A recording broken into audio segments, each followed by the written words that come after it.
Could everyone please resume their seats? Thank you. Thank you.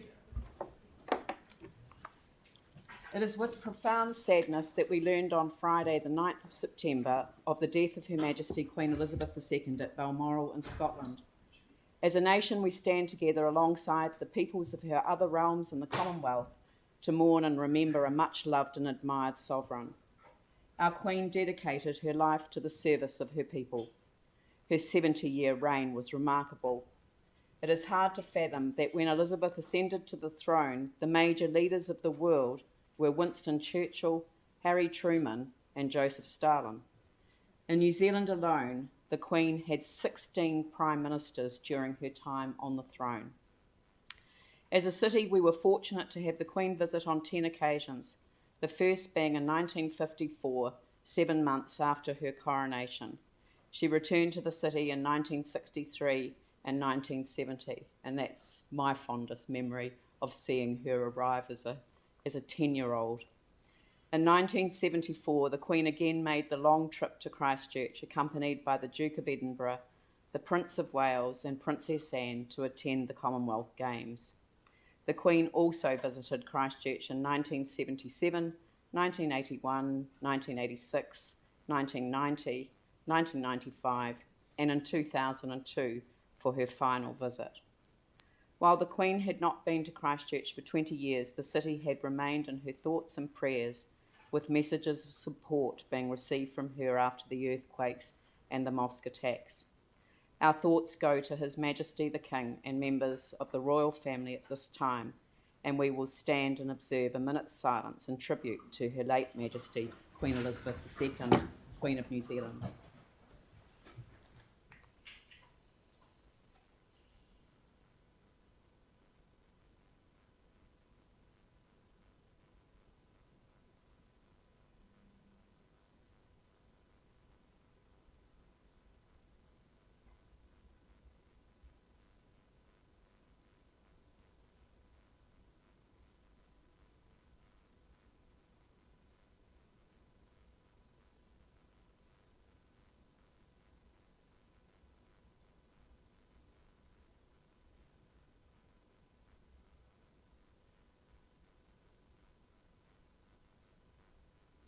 Thank you.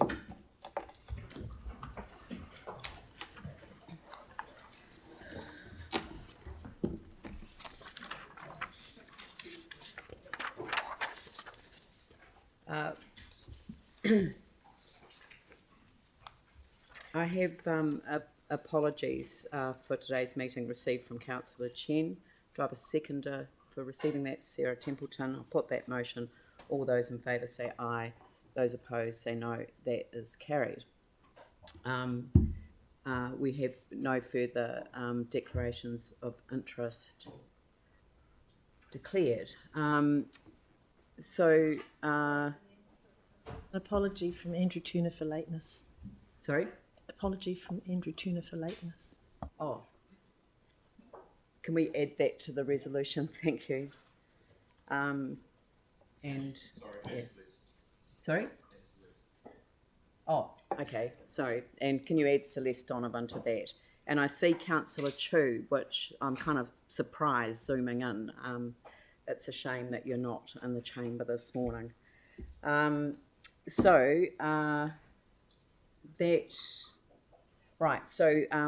first thing that I want to do this morning is table material received from the Christchurch Civic Trust. And staff, so this is moving on to item 7 and back to item 7, reconvened from Thursday the 8th of September. On Thursday we heard deputations relating to item 7, approval to notify plan changes 13 and 14, and officers presented to us. Councillors were then provided an opportunity to ask questions of clarification.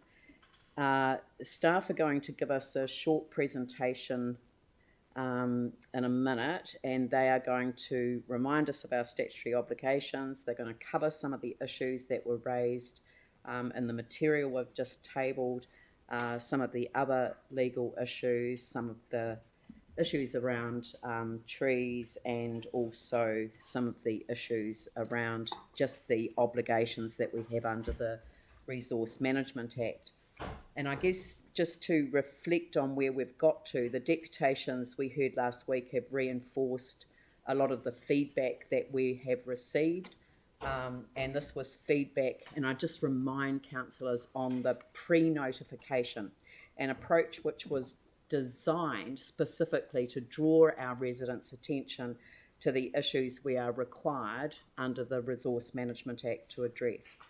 Our residents weren't the only ones to offer feedback. We received feedback from government departments, from developers, from commercial interests, and we also received feedback from those who wanted to see an increased availability of affordable rental properties and affordable housing within walking distance of transport routes and hubs, which actually was the original intention of the NPSUD. There were those who spoke of our climate emergency and the need to intensify where it makes sense, rather than encouraging more and more urban sprawl, and a lot of reference was made in the feedback that we received to our outer neighbours, but also to the outer reaches of our own city boundaries. The purpose of the feedback was to enable input into what was notified, and as we have heard, we don't have a choice not to notify. We have a statutory obligation to do so. Staff made changes to what is proposed to be notified based on the feedback that was received. There seems to have been a misunderstanding generated in some of the emails that I have seen go backwards and forwards, but there seems to be a misunderstanding that all amendments that were made at that point were councillor amendments. They were not councillor amendments. They are staff analysis of the feedback that they have received from the range of people who offered feedback, not just including residents, but also including government departments, developers, commercial interests, the whole lot. So there's been a consideration of the feedback to go into the proposal that is in front of us today for notification. If councillors want to amend what is notified, then we have had a really open process where councillors have been given opportunities to submit amendments. Staff have made themselves available for drop-in sessions. People have been able to go and have a chat to staff to talk about all of the issues, and I mean, staff have really gone to the nth degree to make themselves available to support the process that we are now faced with over these last 2 days. So this councillors can adopt or reject the amendments that we've received, and if there are particular recommendations that have come out of the feedback process that councillors don't want to support, then that needs to be made explicit, and that's what we vote on. So I must admit to a degree of frustration by a series of emails that have made no sense to anyone other than the person submitting them. So after the presentation, we will go through the councillor amendments. These councillor amendments were tabled last week, but we'll go through them again. Now I have received advice as to which ones I have to rule out of order because they are not in order.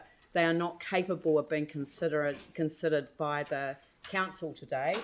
There are a small number in that category. The vast majority of them are able to be considered by the meeting, and whether they are accepted or rejected by the meeting is entirely in your hands. And this is one of these interesting occasions where I sit here as the mayor of the city, chairing this meeting, and I have no idea what the result of the meeting will ultimately be. So, that's I guess not entirely unusual for me. I have staff have advice on each of these, so they have considered each of the amendments that have been submitted, but, you know, I was surprised by a last-minute amendment last night, so that probably my reference to Councillor Chu being online. Then I will, now, once we've been through that and questions, I'm actually expecting this initial part to take about half an hour. Then I'm going to adjourn this item and go back to the balance of the agenda of the meeting. And the reason for that is I want to come back to this just before morning tea. Now, as I indicated to councillors by email, I've asked staff if I can move an amendment to provide some limitations on the extent of the MDRS by a qualifying matter that relates to an infrastructure constraint while that constraint exists. Now, all will come clear.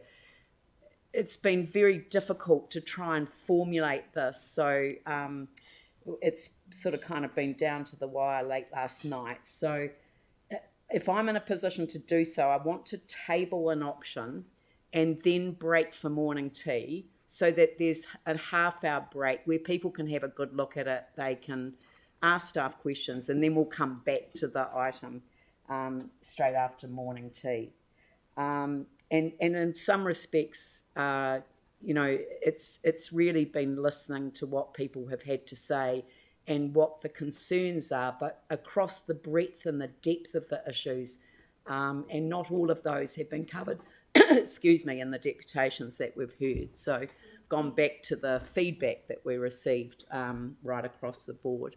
So I'm now going to hand over to staff and ask them to give their presentation. It's relatively short. Any sort of simple follow-up questions we'll deal with, and then we'll go through the councillor amendments, and then we'll adjourn this item and go on to other items on the agenda. Thank you. Thank you, Mayor. Ike and I are presenting a very short PowerPoint, and I have one slide which repeats the legal advice that we gave in the staff report and in the council meeting on Thursday of last week. Just three really fundamental points here. The first, repeating what you yourself said, Mayor, the council does have a statutory obligation to notify a plan change. It's required by the RMA, it's required by the National Policy Statement. Councils don't get to pick and choose which laws they implement and which laws they don't. It's the role of the council to perform its statutory obligations. There's a risk if the council doesn't do that, aside from basic risk to rule of law, and that is that the High Court might require the council to do it on application by anyone for an order from the High Court, again at the cost of the council, or the minister can appoint someone to perform the role that the council hasn't performed. Secondly, there were submissions last week suggesting that the council could, or a person could, seek judicial review of the parliamentary process by which the RMA was amended last year. The High Court doesn't exercise a judicial review function over Parliament. Parliament is supreme. The parliamentary legislative process is controlled by Parliament. What the High Court does is scrutinise the interpretation and the application of law. For example, the application of the law by this council. The High Court will intervene in that if this council doesn't do it. The High Court doesn't intervene in the parliamentary process by which laws are passed. On top of that, this law has been in effect, talking about the amendment to the RMA, since the end of last year. There are 14 Tier 1 councils. 12 of them have already implemented the plan change required by the legislation. The only two that haven't are this council and Waikato is doing so on the 19th of September. It's notifying the plan change. So it's underway. The third point, or related point, I think, is the letter that the Civic Trust sent to the council yesterday that the Mayor has mentioned, which was suggesting that because of the process for the regulatory impact statement for the amendment legislation last year, there is a further ground for judicial review. I'd just like to remind councillors that regulatory impact statements are produced by government departments to assist ministers, to assist cabinet, and they're taken into account as part of the legislative process by Parliament. They're taken into account by the Select Committee, they're taken into account by submitters when they put in their submissions on the legislation. It's not now a basis to overturn legislation. My final point relates to a suggestion last week on Thursday that the council could ask the minister to remove the council from the list of Tier 1 councils for the purpose of the implementation of the NPS and the implementation of the changes to the RMA. The council is identified as a Tier 1 council in both the NPS and in the RMA itself. The 2021 amendment to the RMA listed the Tier 1 councils. This council is one of them. In order to have this council removed as a Tier 1 council, it requires a change to the RMA and a change to the NPS. It's not just a letter to a minister. The reference to a letter to a minister was solely valid in relation to the notice that the minister issued earlier this year, which set the end date by which the Tier 1 councils must issue their decisions on the implementation of the NPS. That end date is the 20th of August next year. The Gazette notice said that councils can write to the minister and seek an extension of that date if they want to. So that's all that written notice related to, just an extension of that end date. They're the three key legal points I wanted to emphasise. Over to you. Thanks, Brent. We've been asked to cover off, I guess, a bit of a reminder for some of the financial contributions that we're proposing as part of Plan Change 14. So just to recap, as part of what we're proposing through the financial contributions framework, options are available for people who choose to develop a site to either retain trees that exist on a site, to plant trees, or in the absence of planting or retaining, pay a financial contribution to council. A typical residential site would require in the order of 1 to 2 trees per residential unit, and if they weren't planted, the financial contribution would be typically in the order of $30,000 to $60,000 per site as well, per new residential site that's created. The price is related to the size of the site, obviously, with the coverage, but also the valuation of land. The valuation of land is a link purposefully made of the intention to plant locally, representing where there may be a loss of canopy within that catchment. It's worthwhile to remind council and staff that there is also a financial contribution that would be additional for greenfield development, most notably within the road reserve at 15%. So the 20% would relate to the residential lots that's created, and 15% in terms of the road reserve. By proxy, it would generate tree-lined streets if said developer wanted to avoid paying financial contributions. The canopy itself is calculated at 20 years of tree maturity, so basically you're not required to plant 20% canopy at the time of development. It's taken at what the tree would be at 20 years maturity.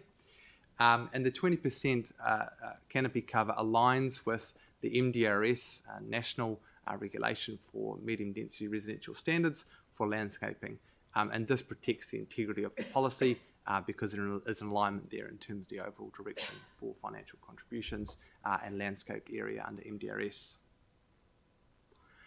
In terms of the genesis for, I guess, where we find ourselves for intensification around and within centres, just worthwhile to canvass, where the NPSUD came from. So in 2016, what was called the NPSUDC, or Urban Development Capacity, was introduced and identified council as a Tier 1 council at that time. In 2020, the NPSUD, which is the current piece of regulation, was introduced, And really the change there was to be far more directive about the location for intensification. And this was principally focused at having a criteria for where intensification ought to be enabled, principally within central city, larger commercial centres around those centres, and areas of high accessibility to public transport, other services, employment, and also housing demand. The NPSUD set a deadline for which those proposals needed to be notified, which was the 20th of August 2022, hence where we find ourselves today. The NPSUD also was the first piece of regulation to introduce qualifying matters and also directed that parking standards must be removed from all district plans across the country as well. In late 2021, the amendment was made to introduce MDRS, or medium density residential standards, to apply for all Tier 1 councils. This introduced the framework of what's known as the 3x3 model, effectively permitting 3 stories and up to 3 units per site as well across all urban residential zones. In a similar vein, qualifying matters, the narrative thereof and the requirements to introduce that was also carried over through MDRS as well. So effectively what that meant is where previously the likes of qualifying matters was only required to be evaluated within those intensification areas directed by the UD within and around those centres, then it was also extended across all of the urban residential area. So vastly increased the, the workload for council to reflect restrictions for urban development. This also adopts the same deadline, which was introduced through the NPSUD in terms of giving effect to that intensification direction of the 20th of August 2022. You may say purposefully to ensure that there is a consistency in terms of the overall direction for all Tier 1 councils for their intensification approach. And then later, past that point as well, there was a Gazette notice that was introduced that Brent previously mentioned as well from the Minister that set the completion date of the 20th of August next year. So effectively we have bookends of dates, being the date that we must notify our intensification package, if you will, and the date that it must be completed, as in Council must, by that date, deliberate on the recommended decision from the Independent Hearings Panel. I guess that brings us to the end of the planning matters and the legal matters that we wanted to, remind councillors of. Before we move on, any further questions on those matters that we raised? I think that's pretty clear. I think we should go through the amendments that have been proposed with the advice to me on the ruling out. Yanni, did you have a question? I just had one very specific question because I appreciate that we can't apply for an extension as a Tier 1 city on, the question that was raised by just writing to the Minister. But what we can, just to be really clear, an amendment that would seek a deferment of the plan change and write under Section 80M of the RMA to seek an extension of timeframes is perfectly legitimate thing for council to Only do. for the end point, they said. Yeah. The end date. Right. And that would be really something for the incoming So, council. sorry, just to be clear, my understanding in that notice is that it says that it's relevant to the timeframes at each of the stages. Yeah, but it's only what the Order in Council specifically states. It's only the end date that it determines. Correct. The Gazette notice gives one direction, and that single direction, a sole direction, and the sole direction it gives is that there must be a council decision following the IHP hearing by the 20th of August next year. So at the end of the notice, it simply paraphrases a section of the RMA that says once the Minister has issued a direction, people can write to the Minister asking for a change to that direction. So that's solely about the end date of the process. And we did send you an email I've explaining had this that email. to you in detail, Yanni. So just looking at 80M, which refers then to 80L, what it says is one or more periods of time within which the specified territorial authority must complete one or more stages of the ISPP. 80L does not apply to the Tier 1 authorities in this matter. I explained this to you in some detail. I don't agree. Can you please not hold up the meeting? The issue is explicit, and that is that it is only the end date that it refers to with respect to the Tier 1 council. Sorry, well, can we just get that clarified then? Because 80M does say that a specified territorial authority may request in writing that the minister amend a direction under section 80L that applies to the territorial authority, setting out the reasons for the request. And if you go to 80L, that sets out a variety of stages through the ISPP process, not just the end date. What it sets out, councillor, is a variety of stages through the process about which the minister can issue a direction. And the only one of those about which the minister has issued a direction is the end date of the process, 20th of August 2023. So that's the only thing the council can write to the minister about. The notification date is in the Act, not in the Gazette notice. Tim? Got a copy of the direction. Tim? Thank you. Just a few questions I've been asked in the last few days, just to clarify. So, any person can apply to the High Court for an urgent order directing council to implement the plan. Is that correct? Yes, that is correct, councillor. Yes. So that could be, say, a developer or a developer group wanting us to move. If we said no today, they could actually go straight to or they could be ready to go now. That's right. That's what I'm referring to when I referred in my slide to an application to the High Court and the High Court issuing an order. I would expect that there's a number of developers in the community who are ready to go ahead, and the delay would be causing them loss. And how would that affect the plan as it is, as staff have prepared it? The application to the High Court? Yeah, so the application to the High Court would force us to make the decision. Is that decision on the plan that staff have prepared, or as the government has ordered? No, I would expect that the High Court wouldn't get involved in the merits of the plan change itself. The High Court would be controlling the process. Something I mentioned before is that the High Court intervenes in relation to the interpretation and the application of legislation. So if the High Court on an application by a developer considers that this council is not applying the legislation, the High Court will direct the council to apply the legislation by notifying the plan change. Thank you. Just a couple more. Sorry. In the past, we've had a Crown Manager come in, and the Crown Manager, to their integrity and their professionalism, said, I will not take over the council. There's one area that I must look at, and that is what I will be doing, although they could have. So that was their decision, their integrity. So my understanding is, after being asked a number of questions about Crown Managers coming in, etc., is that a Crown Manager could come in and just look at just perform the duties to notify the plan change. So nothing else but that one specific task. Is that correct? Yes, that is possible. The application of an appointee to do the council's role can be under either the Local Government Act, under which it's called a Crown Manager, or it's under Section 25 of the RMA, under which it's just called an appointee. So if the Minister for the Environment appoints an appointee under the RMA, the Minister for the Environment will determine the terms of reference for the appointee, and it might be to notify the plan change that staff have prepared, or, as I warned as a risk last week, the Minister's direction to the appointee could be to revisit what staff have prepared, take out character areas, take out heritage areas, and notify what's left. Yep. So council would have no control of that once that process starts. Correct. Okay. Thank you. And sorry to hold it, but the final one. Very good questions, Tim. Thank you.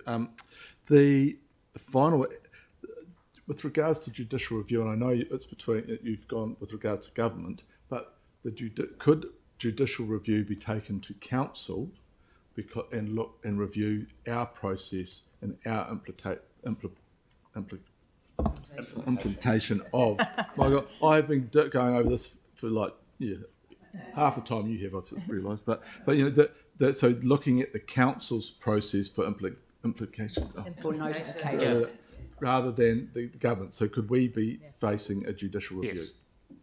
Yes. So how would that relate to the overall arching from the government. So we get questioned how we have done the process. Yep. Where does that? But there's no change to the process, or as in the outline of the process the government has directed. Or Well, minister's the government directed. the government has directed that the Tier 1 councils implement this new urban intensification sort of program. It's a very important part of the government's legislative program, as I understand it. As I said before, 12 of the 14 Tier 1 councils have already notified it. Yep. So the judicial review looked at if someone did take it to council, what would that consist of? So it would be an application for judicial review of this council's administration of the legislation. So someone would take an application to the High Court saying that the council has acted unlawfully and should be directed to act lawfully. So it would be quite similar to the process that you were asking about before, where a developer could seek an order from the High Court that the council simply performs its statutory function. And the High Court on judicial review would be considering the same matter. So the judicial review is only looking at breaches of law. That's correct. Process. A process. Process. Process. Administrative.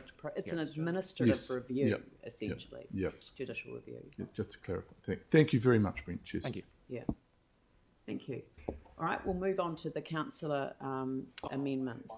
Oh, sorry, Jay. Brent, do you have a perspective of how likely it would be that we would get an exemption to the final end date, the gazetting date, given that we're already a month late to notify? No, that's a hard one to answer. I haven't got a feel for what approach the minister the minister would take to it. Looking at it in context, though, 14 councils all being directed to notify by the same date, all being directed to have a decision out by the same date. That date is before the next general elections. This council is already late on the notification because the statute required the notification to be by the 20th of August of this year.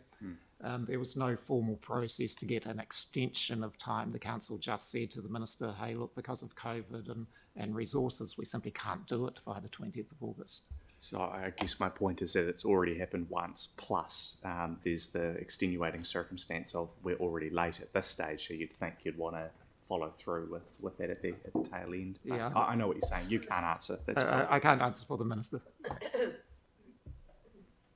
It would be open to councillors to seek that, but would you advise that that would happen now or that it would happen later in the process? Well, I think it would be too early to seek that because the IHP needs to determine what process it wants to follow and how much time that's going to take. Right, okay. All right, so now we'll move on to the councillor amendments. Can we get them up on the screen? And as I say, if each of the councillors, well, perhaps if we, if each of the councillors could indicate a seconder for their motion and just to state the purpose of the amendment. So we'll start with you, Councillor Coker.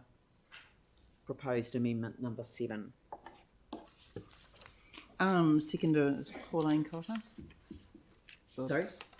Pauline Cotter's the seconder. Right. And it's relatively self-explanatory. You want me to explain?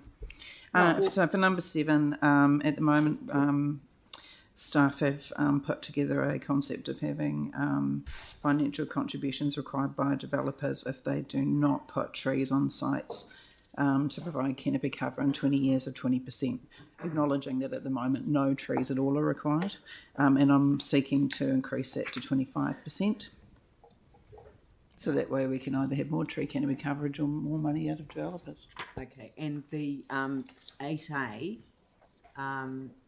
which is, oh, hang on. So just in terms of the staff recommendation or the staff advice on that one is that that's not supported by staff, but simply because of the relationship to the MDRS and the 20% coverage for landscape. Right. So, and the second one, it's got Councillor Coker, but, oh, right. Yeah, I saw it was wrong. But I think Councillor Cotter is seconding the second one of these, which is supported by staff. Is that right? Yep. Right. And then we move to the next one, Councillor Cotter. Just identify. Just can you just summarise the amendment and notify and advise the seconder? Okay, so it's 9A. Yep. 9A. Button's playing up. It's overused. So requesting staff to investigate and support adding cottages 62, 64, 74 and 76 Chancellor Street to the schedule of heritage items. And noting too that just in there, number 72 is already heritage listed, so that's a really nice little block of old cottages on Chancellor Street. And I think the seconder for that is Jake McClellan. Right. And this is supported. Yes. All right. And then the next one is Woodville Street, which is yours as well. Yep, also supported, and Councillor McClellan's seconding that. Yep. And then we move to Councillor McClellan on So- the. Yep. This is to include all of Chester Street East as part of the heritage area at this stage. So this is the safe and cautious option in my view. We've heard from staff that a more in-depth analysis is required, and there's still questions around the considerations with the advice provided by the heritage consultant. So including the full street at this stage allows protection in the meantime, so more heritage isn't lost while the merits or otherwise of the whole street is determined during the remainder of the process. Okay. And who's the seconder for that, Jake? Councillor Cotter. Councillor Cotter. Thank you.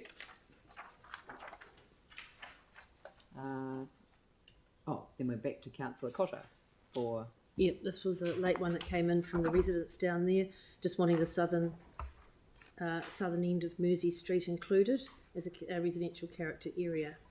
And this one is supported by staff and seconded by Councillor McClellan. Right. Okay. And then the next one is Councillor McClellan. So this one is seconded by Councillor Cotter, and the amendment enables a consistent 6 stories across the neighbourhood it refers to. Currently you have a situation where you have half of this very small residential area at 32 metres and the other half is 20. The whole area is very similar, and it would create a smoother transition and maintain similarity across these 4 residential streets before you move into the transitional 10-storey zone where the casino is, or where the casino has empty land before you reach the 90-metre city core. Okay. And that's not supported by staff, and they have an alternative resolution for investigation of the matters should the amendment fail. Yeah. Yeah. Okay. Councillor Johansson. This was similar to the Chester Street one that Councillor McClellan put up, but it was really just aiming for the area from Tankard Street back to from Patton Street back to Linwood Ave. Yeah, we haven't got specific dates. I think staff assisted with the phrasing properties of a consistent age in order to not do it on either side. So, okay. Yeah. Second. All right. Who's your seconder? Sorry, I don't have one. I'll second it. Melanie. Cool. Melanie Coker. Thank you. Sorry, I did ask councillors to get seconders for this purpose. Councillor Johansson, next one. This was the heritage items that people had raised. But I think How many heritage items are in this resolution? staff will have that. No, Yanni, this is a significant alteration. Was there, Yeah, wasn't there one that you wanted to provided. note? Well, the Upper Riccarton War Library and Princess Margaret Hospital are the two.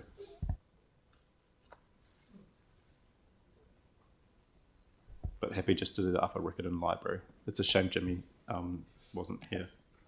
But This board said to get rid of it. cool. Just saying. But that's cool. No one wants to second it, so yep, it's okay. Sorry, so you want to just put one item on there now? Well, the Upper Riccarton War Library would be one that I would put forward. Yeah. Sorry, I'm a little confused as to the, So when I proposed this, there weren't the reference to the other heritage sites, but now there have been through the amendments. There's a number of other amendments that people are putting forward on some of the heritage that were raised by people. this one doesn't currently have a listing, so there is no information to back up adding it like this. The staff did a heritage assessment, as I understand it. Is that correct? And it would qualify. Well, Can we, Staff are here. can we turn this into an investigate? Sure. Because I would hate to hold up Yeah, the fine. entire Okay. process, Cool. adding the Upper Riccarton War Library. But can I just be clear? Have staff already done a heritage assessment on it? As far as I'm aware, none of the lists that has been provided that was in the previous meetings have been fully investigated. So this is why staff do not support the amendment. Right. Okay. Mayor, the alternative resolution that the councillor might have some comfort from would be one that requires the council to investigate the merits, requires staff to investigate the merits of listing that building. And Right, but people raised this through the pre-notification period that they wanted it listed, right? And I thought, sorry, apologies, I But thought I'm we'd done also work aware around that that. there's been other decisions taken by this council in relation to this matter, and there is additional work that is going to be required to be done. So, Yep. It's cool, just leave it. okay. So the next one is. You got a second. Oh, who's the seconder for that one?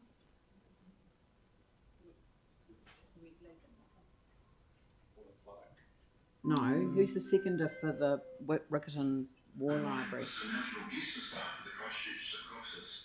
Surely the fire alarm system will be tested. Please be advised this is not an evacuation. We apologise for any inconvenience. It is not an evacuation. Yanni, who seconded the Riccarton? I don't have a seconder, so if no one wants to second it, oh, okay, Aaron will second it. Yeah. I mean, it's going to happen anyway. Like having an investigate, people put it forward, so it's already going to happen. It's not actually, and similar for the next one with flooding access. Although I did have one question of. The next one is supported by staff. So Yeah. who's the seconder? Pauline. Thank you. But I just wanted to clarify with staff because I'm like a bit like your infrastructure one. I'm just a little bit concerned that in the meantime, people could put intensive development along the flood zone. It works. I think I'll have one of those buttons up here.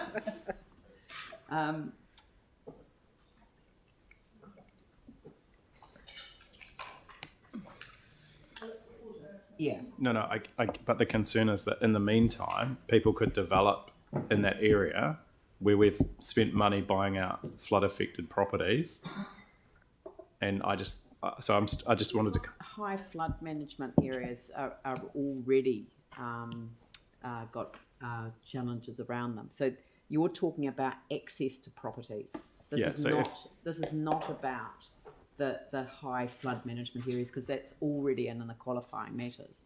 But if you look at the areas along the river, directly adjacent to the river, where you get flooding that affects access, enabling higher density development without any off-street car parking. Can you look? So Yanni, you know that those areas alongside the river are already in the high flood qualifying matters. They're already qualifying matters. So you're talking about flood risks on access to properties. These are the business areas and other areas where roads flood. Okay, I tried to. I met with staff to try and work this through. My concern was specifically around the areas adjacent to the river corridor, where we get flooding that restricts and prevents access, and where people have to move their vehicles, and we've seen a number of flooded vehicles. I just wanted to understand if there was any qualifying matter that would, consider the impact if something was proposed to be Could you developed. respond to that? That's all. There's a threshold, obviously, that needs to be met for any qualifying matter. And the threshold in something like this is significant natural hazard risk, which is quite a high bar. This is why staff have recommended to amend, the original proposal to investigate, because there needs to be an evidence basis to justify simply access rather than the impact on a site. As mentioned, there are a number of flooding layers that have already been captured as qualifying matters, including coastal inundation, high flood risk areas, water body setbacks, as well as ponding areas. So there's quite a number of flooding layers. You think there's protection there already? This would just look at another layer based on the access? Yes, which is quite a lot of different analysis that's required in terms of access configuration, network analysis, so on and so forth. So it's simply not a matter of, on a whim, we can decide a qualifying matter. There needs to be an evidence basis there. So we support the investigation thereof, but not simply adding it as part of an existing qualifying matter as part of the proposal. I met with staff and looked at the maps along, say, like Clarendon Terrace, as could you build the intensive housing that this enables, and it looked like you could. The flooding areas along that particular area restrict development on those areas where there would be inundation along the front of the properties. It does leave that there are some sites at the rear of those properties that is outside of the high flood risk area where development could proceed. So again, it protects the areas where there is inundation. It doesn't yet conceptualise access to those properties. Just to summarise that, the resolution 16 as worded on the screen is supported by staff. Staff have no issue with it. It's saying you want an investigation, and staff are saying yes, let's investigate it. Yeah.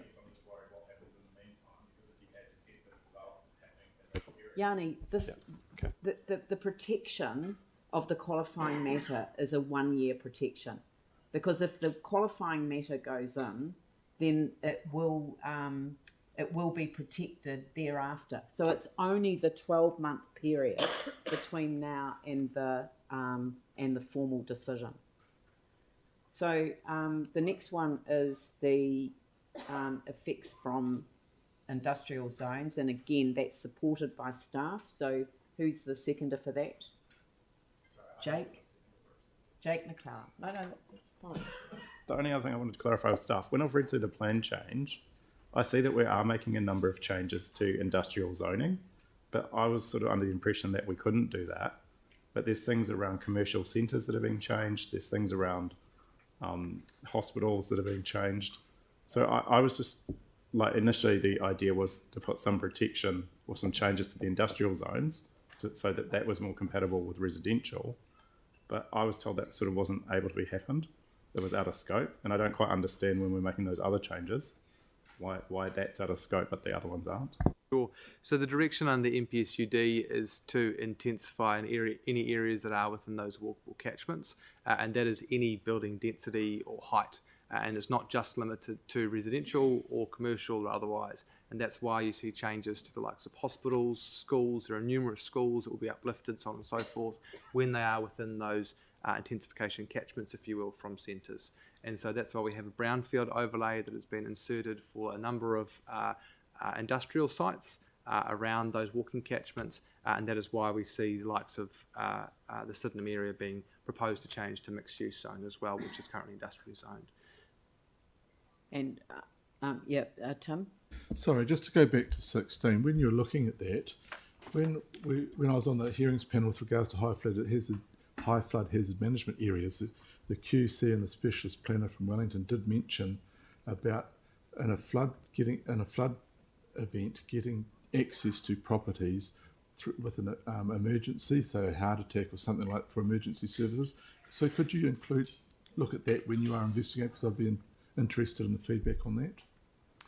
It could be part of what we consider. Again, the lens that which is applied through qualify matters is very prescriptive, Yep. and so it doesn't provide as much flexibility as what it may appear. And so once again, it's about significant natural hazard risk.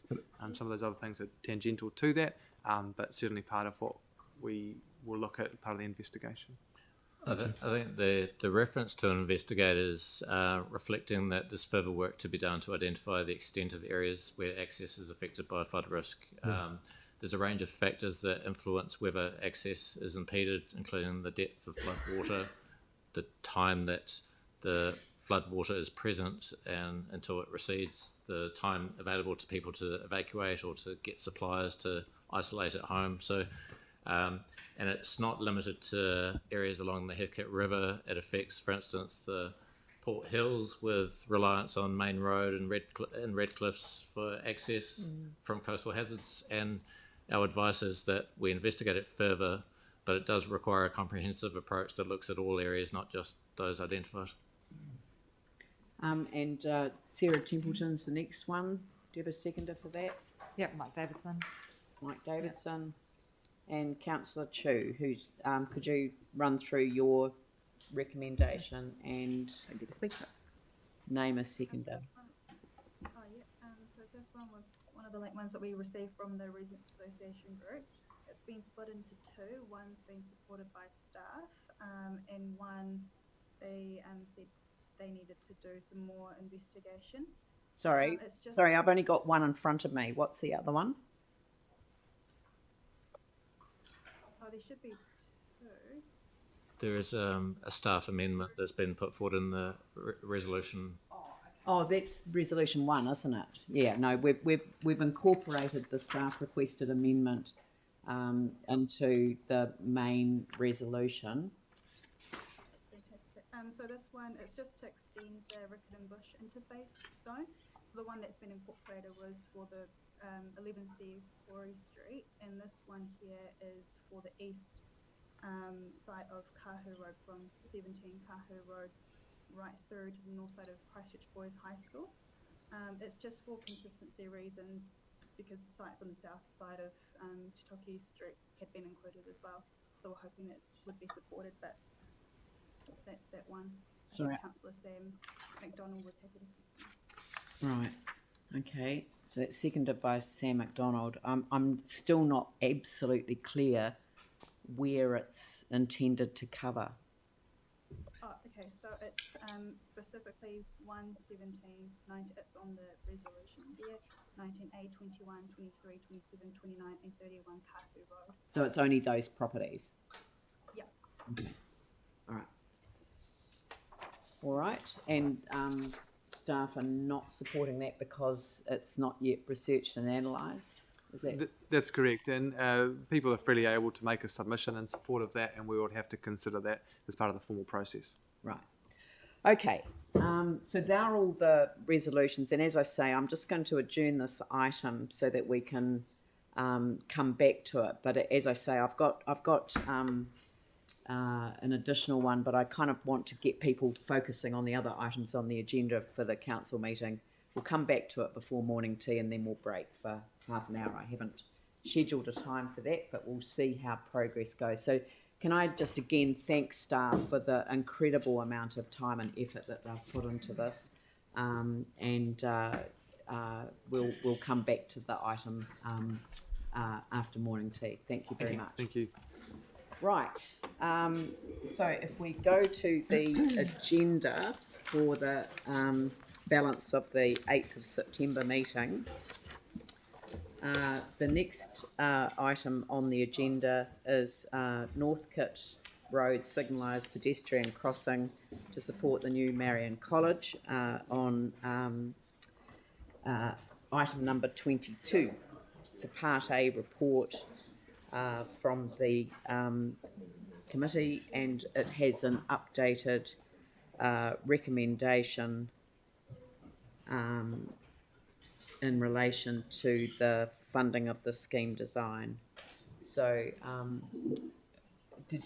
you're happy to move that, Mike Davidson? Do I have a seconder? Pauline Cotter. Are there any questions for staff? Is there any debate? I'll put the motion. All those in favour say aye. Those opposed say no. That's carried. Oh, thank you very much. And it does kind of look like, because we've spent so much time on the other, but this means that it's been through the community board. It's come back to council. There's been a lot of debate and discussion. Lynette is late. It's already been carried. So there you go. Thank you very much. So the next one is the Linwood Village Streetscapes Enhancements, item number 23, supplementary agenda number 2. And again, I'll, because this has been to the Linwood Central Heathcote Community Board, I shall look towards Jake McClellan, seconded by Sarah Templeton. Any questions? Yanni? Yeah, sorry, I don't seem to have had a response to the questions I put in ahead of the council meeting.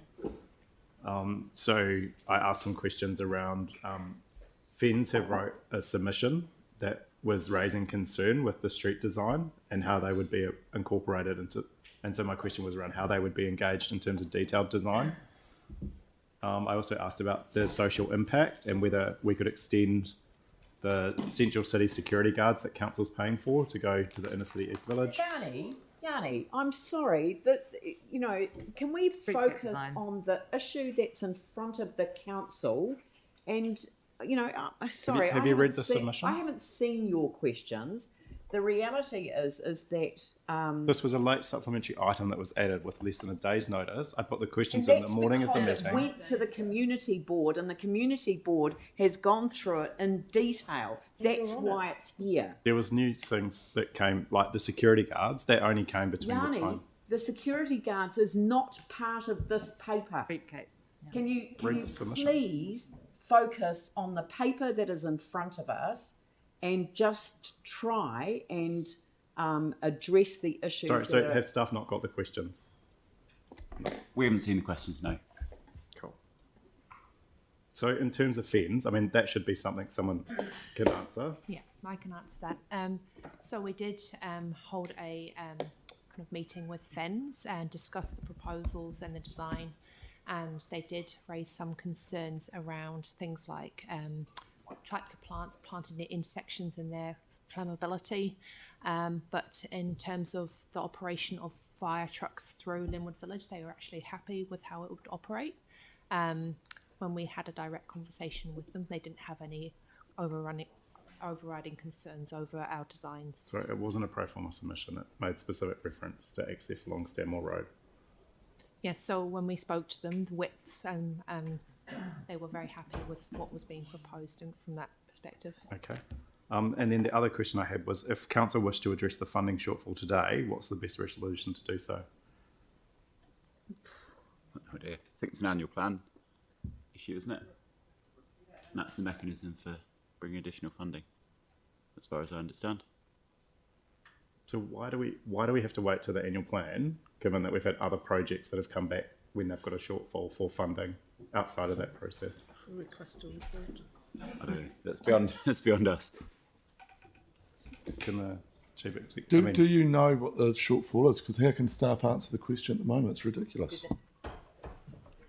Yeah, they've got our understanding at the minute is that the shortfall will be about $1 million. Yeah. Just short of $1 million, based on the design we've done so far.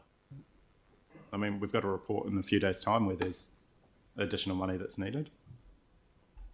We've had other reports come. Sorry, Boswell Junction Road. I've lost the thread of the issue. So which part of the resolution is a problem to you? There's a funding shortfall for the project, which means that it's concerned that it'll be delayed because we're not approving the funding. So if you contrast that to like Hallsville Junction Road, what we've had is staff have come back and said we need X amount of money. Perhaps you could help. Yeah. So staff have brought this report forward. We have we've looked at they have looked at the design and looked at opportunities for savings, but have determined that this is the best design to put forward. This was discussed in detail with the community board at the time. They're asking for permission to move forward to detailed design, because then in the current market we will have a better idea of exactly what the costs are, and we can come back to council at that point and sort it out. By that time, it will be closer to the annual plan and we will be able to deal with it through the appropriate processes. Yeah. But we will not be going to construction until we know that we've got either enough money to do it, or we've got a design that meets the current budget that we've got. But in the current environment that we've got, it's very volatile. So it's quite difficult to know exactly what that is. Our best estimate is that $1 million at the moment. Phil, am I correct in that? A little bit short of $1 million, yeah, but it's all kind of order, yeah. Just one little thing I've noticed in item 3, we probably want to take the speed limit down from 330 kilometres an hour down to 30. We may run into problems. You can do that in your item 3. It does say, it says 30 kilometres an hour on the screen. That's what it says in my agenda. Eh? It's been fixed. Clever staff had picked that up in advance of the meeting. So.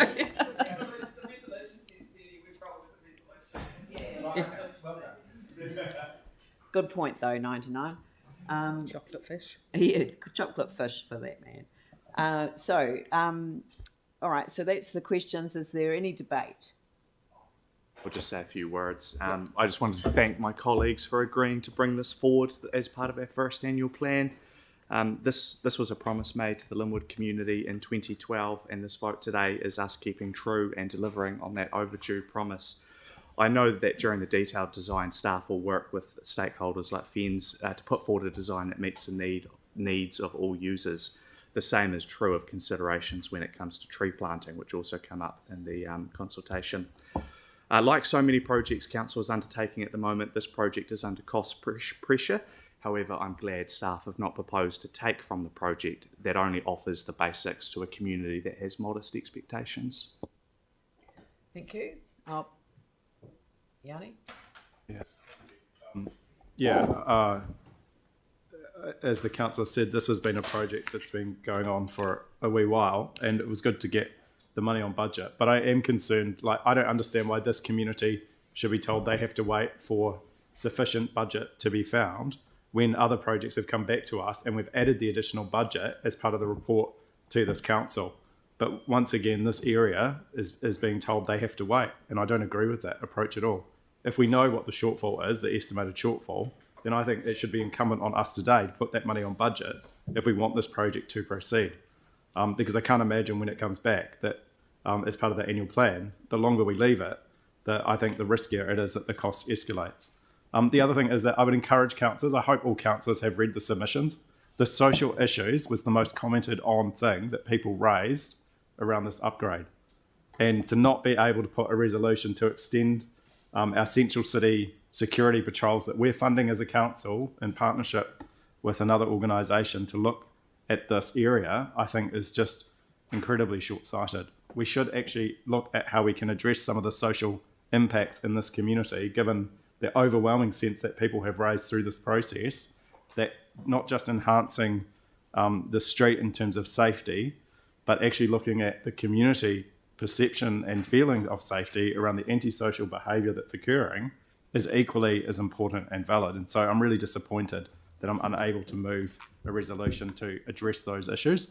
But I will support this going through today because people also did comment on the fact that they did want this area to be made safer. But there are a number of concerns that people have, and I think as a council we need to be open to addressing the social cohesion issues that exist in this community, and we need to start looking seriously at the resources that we're putting in towards dealing with those concerns that people are legitimately raising. I'll put Sarah. Thanks. Like Woolston before it, this is going to do wonders for the village centre. And I know that the feedback in the Woolston village is that it's a much more friendly, pedestrian kind of place to be, and that people really like feeling like they're valued now that it's in place. The roadworks were tough at the time. But the same will be for Linwood, and it was really pleasing to see in conversation with some of the business owners in the area that they're actually really looking forward to that too, for the area to be more pedestrian friendly, and more welcoming for local residents. Unlike Woolston, which has a large number of cars going through from outside of the area, Linwood is much more of a local shopping area without that through traffic. And so for some businesses to be really proactive in wanting more pedestrian-friendly space, actually at the expense sometimes of some car parks, was really, really pleasing to see, because they know that their local community is a local community that actually often don't even own cars. And for them to be able to feel safe and valued walking to their local shops is a really good advantage. Thanks. Thank you. I'll put that motion. All those in favour say aye. Those opposed say no. That's carried. Thank you. Next item is item 10, Canterbury Museum temporary access easement through the Botanic Gardens. Happy to move. Sam McDonald, seconded by Aaron Kewen. Any questions? Any debate? I'll put the motion. All those in favour say aye. Those opposed say no. That's carried. Sorry, Russell, I knew you wanted your moment in the sun. But thank you. Community applications to the 2022-23 Capital Endowment Fund. Yanni, happy to move. Seconded by Tim. Any questions? Any discussion? Yanni.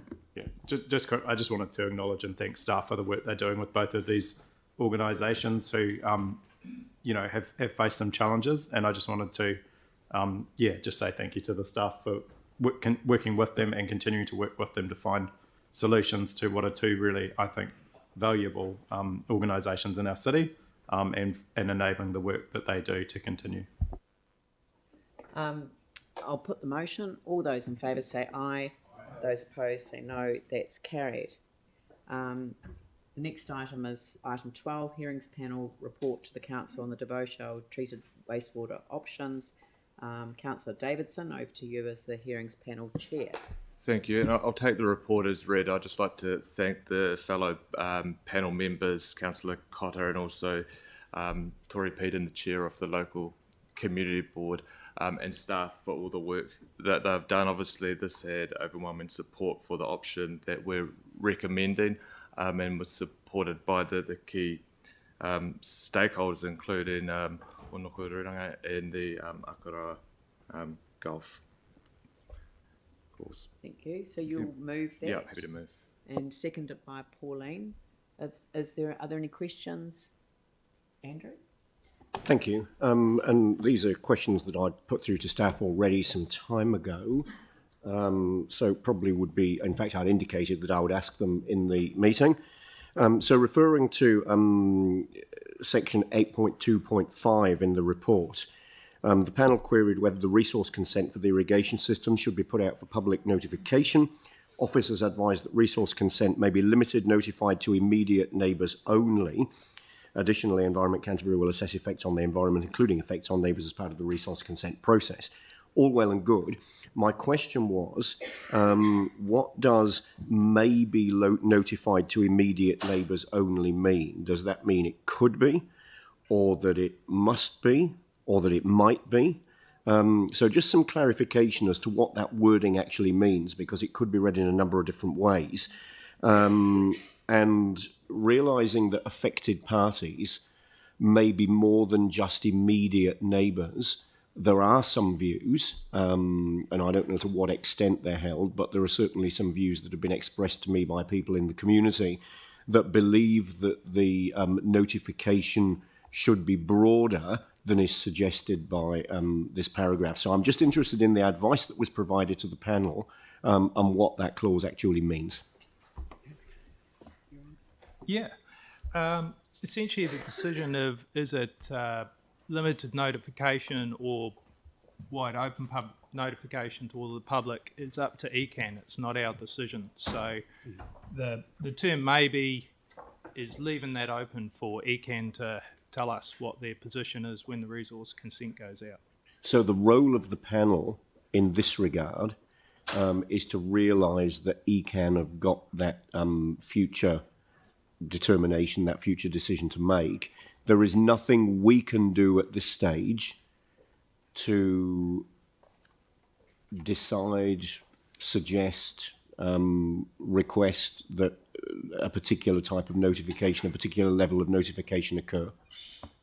We can, as the applicant, make a decision to make it publicly notified or seek one or the other. Ultimately, that's ECAN's decision, but we really want to progress the option before we understand what the impacts are and how wide that notification needs to go. And the limited notification to immediate neighbours only, does that take into account that there may be affected parties that are not immediate neighbours? You're right. It could go beyond immediate neighbours, such as people down the stream who might be... Turn your mic on. That's it. No, No, on. try. Green. That's it. Green. Right, sorry about that. Yeah, we could review that wording because it could include people downstream who are over the road from the site and aren't an immediate neighbour but may be affected. So changing the wording to something like affected parties would be appropriate. I thought the applicant could ask for public notification, and that would then happen as a matter of course under the RMA. We can.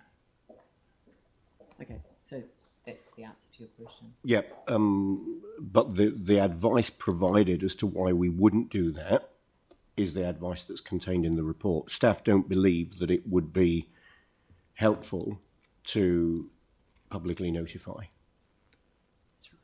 That's right. Okay. My second question relates to the wording of the final resolution, where we request notes other concerns raised by submitters about potential environmental effects would be addressed through the resource consent process. My belief is that we could strengthen that.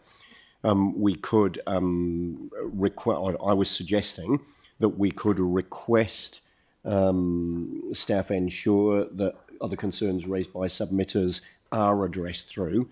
The advice I got back in this email that's in front of me suggested wording recognises that concerns raised by submitters about potential environmental effects and requests staff ensure that these are addressed through the resource consent process. It's essentially the same as what we've got there, but it just strengthens it.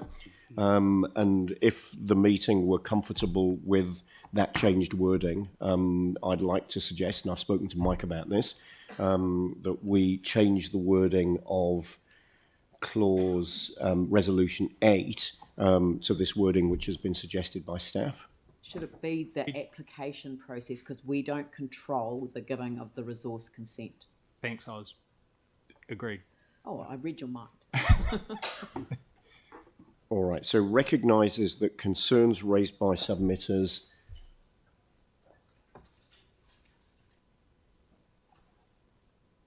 about potential environmental effects.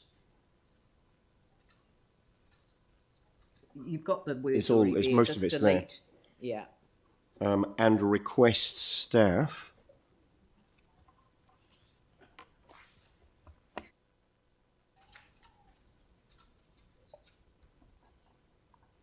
ensure that these are addressed through the resource consent process. Application process. We don't grant the consent. The resource Yeah. No, resource consent application. Consent application. Yep. Okay, great. Yep. All right. Now on the. It's okay with the mover and seconder? Staff are comfortable with that. Yeah. Staff provided Staff that wording to yeah. me. Yeah. So on the first one, clearly it would be open to me if I wanted to move an amendment that the resource consent be publicly notified. I'm keen to test whether there would be a seconder for that if I did. Yanni. So can I then move an amendment that the resource consent be publicly notified? Yeah. I would like staff advice on that before we consider it, though. Yep. In terms of delivering the project quickly and effectively, we'd like to reserve the right to have a limited notification, but we've got a bit of water to go under the bridge, so if we can see a compelling reason outside the valley where someone's going to be affected, then we could open that up or expand the limited notification. We'd just be cautious of locking ourselves in one way or the other at this stage. So almost, yeah. Can I ask what the concern is? Andrew, why do you want that? Yeah, what is the concern? So there are people in the community who have approached me who are concerned that the notification is too limited, particularly if it's to immediate neighbours only, that there will be other affected parties, and that there's benefit in people being able to be involved in the notification process, and therefore the community's taken on a journey rather than people feeling shut out, which has been what's expressed to me. Are these property owners or interest groups? I'm sorry? Are these property owners that are adjacent to the... No, these are people who are not immediate neighbours. And there's a concern that the notification will be to immediate neighbours only. I mean, I appreciate the advice, but I'm also cognizant of what I'm hearing from people in the community, and we want this to be supported. We don't want a battle like we've had with other projects. So is there somewhere in between the proposal that it's at least limited notified, so that it's beyond the immediate neighbours but picks up that broader one without going to full notification? Is there something in between? I mean, could it be notified, for example, to the Devote community, the people in that? I'm not suggesting it needs to be notified to the world at large. Is there a way that we could have it notified to those in the Devote community who would feel that they were affected? What I want is for the community to be part of this. An intermediate solution, because I don't feel like that there's support for full public notification, but if there's something in between this limited notified, which is more intentional to a description of the limited notification. Through the hearings panel, I mean, I thought it was really good public participation and connection and involvement. So I didn't think there'd been an issue. People are concerned that it's immediate neighbours only. Yeah. Yeah, but I mean, we need to check that with the mover and seconder. So, Sarah? Thanks. I'm just wondering, through the resource consenting process, do mana whenua automatically part of the resource consenting process, or was there only input through submissions? You've just switched it off. Beg your pardon, we'll leave it alone. To date, they've expressed their support for the scheme, so we don't see them as a party who would submit to oppose it. But no, but if there are people, like if we go broadly out and people are submitting against it, then do mana whenua get the opportunity to be submitting in support of the consenting process? yes, but they would get that under... They get that anyway, just checking, limited anyway. Yeah. So is there an in-between position, or is this just an amendment? Yeah, no, I know, but there are people in the community that are concerned that unless we sort this today, it may end up being notified only to immediate neighbours, and that is a possible outcome. I mean, what if we changed it to notified to the whole, notified as a minimum to the whole of the Devotionals community? And that then leaves how that translates technically to staff, but it sets an expectation of to whom it will be notified. The risk I could see is you start including 3 or 4 bays over as part of the devotional community. Are they immediately affected? That might be questionable. Will it delay the consent application and introduce a lot more work for us and a lot more churn? Yes. So what wording can we come up with by way of an amendment or something that's acceptable to mover and seconder that allows it to be more than just immediate neighbours, that sets an expectation that it will be more than just immediate neighbours at the moment, but that it's not wider than those people that live in that immediate, that are there in that immediate devotional community, and it doesn't expand to the other bays and people that are not directly affected? We can take out the immediate neighbours, which is what you've already done. So limited notification would imply affected parties. So you could change it to application as limited notification to affected parties. So if we added 2 affected parties, that's more than immediate neighbours, and it's not likely to be broader than the whole community, the whole devotional community. That's correct. That's a between, yeah. So that sounds as though it addresses at least the biggest part of the concern that's been expressed to me, and it's an acceptable outcome for staff. Are the mover and seconder happy with that to be incorporated in the resolution? Yep. Okay. Thank you. Great, thank you. Yanni. Thank you. Can I ask what odour assessment or modelling has been done?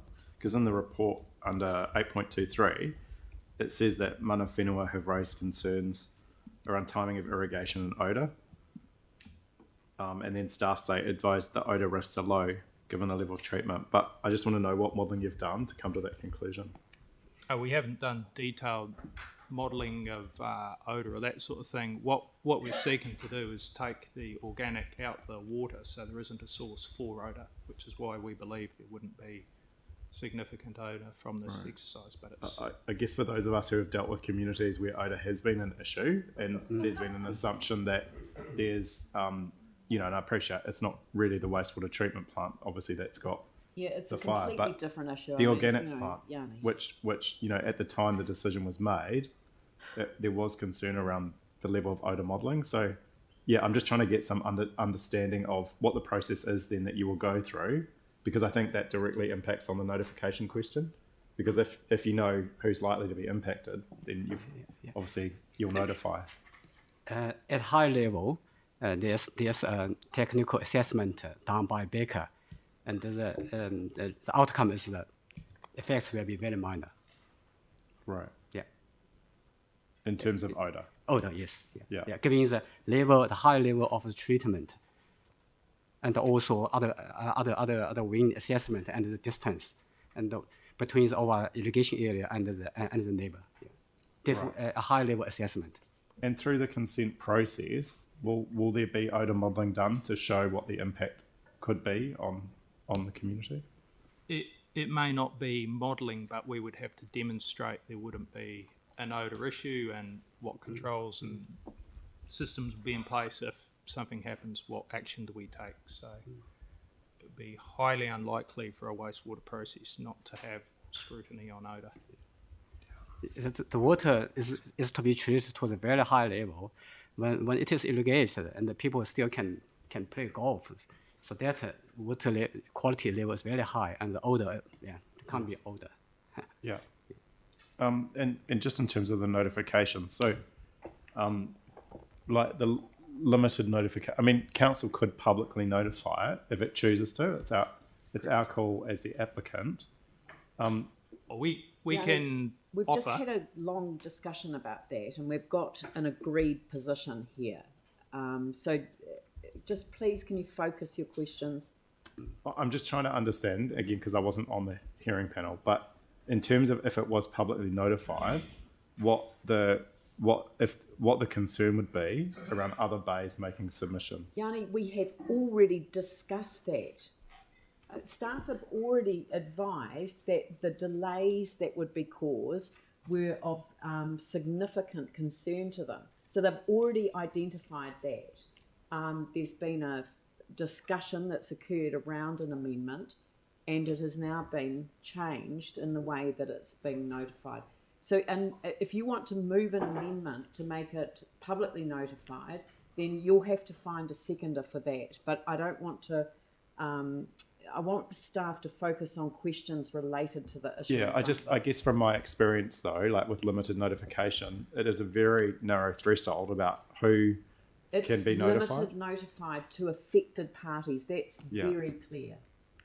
Okay, and just the final question can I ask is around, I know in the consideration and deliberation of the submissions there is a section on engagement and collaboration with mana whenua, but in the actual report itself, I can't see the normal thing that council would have, which would be the impact on mana whenua.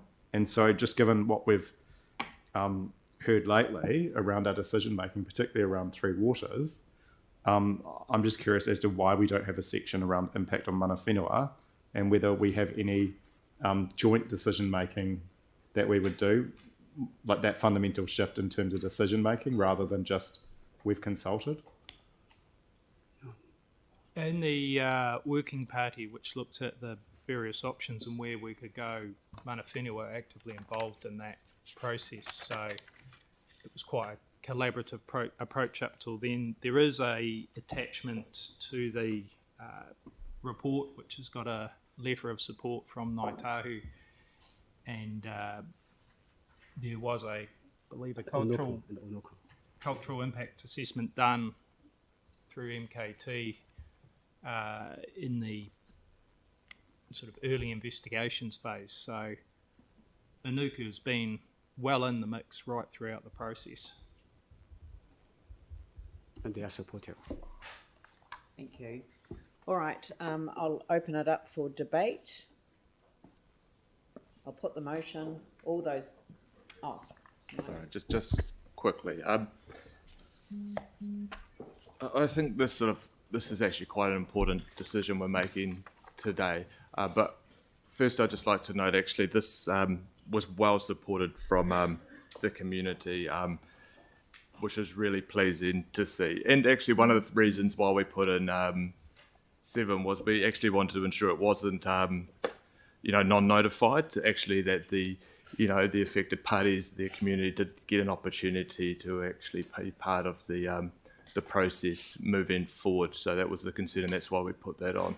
But I think what we need to recognise here is actually with this decision, it'll be the final decision where we actually commit to removing all the wastewater out of the harbours, both Whakaroa and Littleton Harbour. So this is actually a really important day.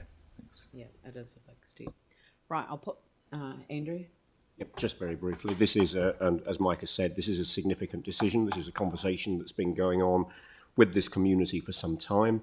Clearly, the hearings panel has done a good job, and there's been good engagement with the community. The spirit of the matters I raised earlier is around making sure that the community continues to be part of the process and continues to support what we're doing here. And in an ideal world, particularly with these small communities, that's exactly what will happen, and that's what needs to happen. So thanks to the hearings panel for the work that they've done. The results of this in terms of best practice, in terms of cultural values, in terms of getting the wastewater out of Akaroa Harbour are exactly the direction we want to be moving in. It's great to see this decision in front of us so that we can be making further progress towards that. So I'm supportive of the way that this has landed today. Thank you very much. Thank you, Yanni.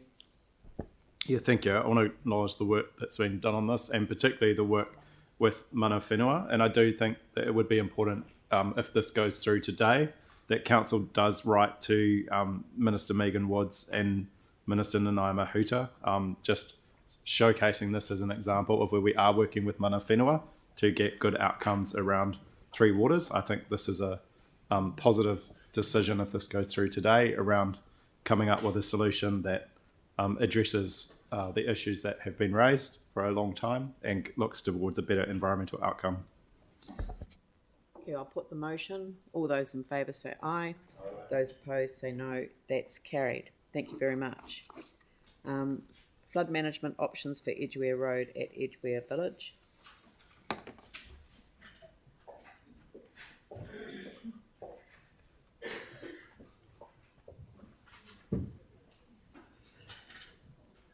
Staff have a presentation. Thank you.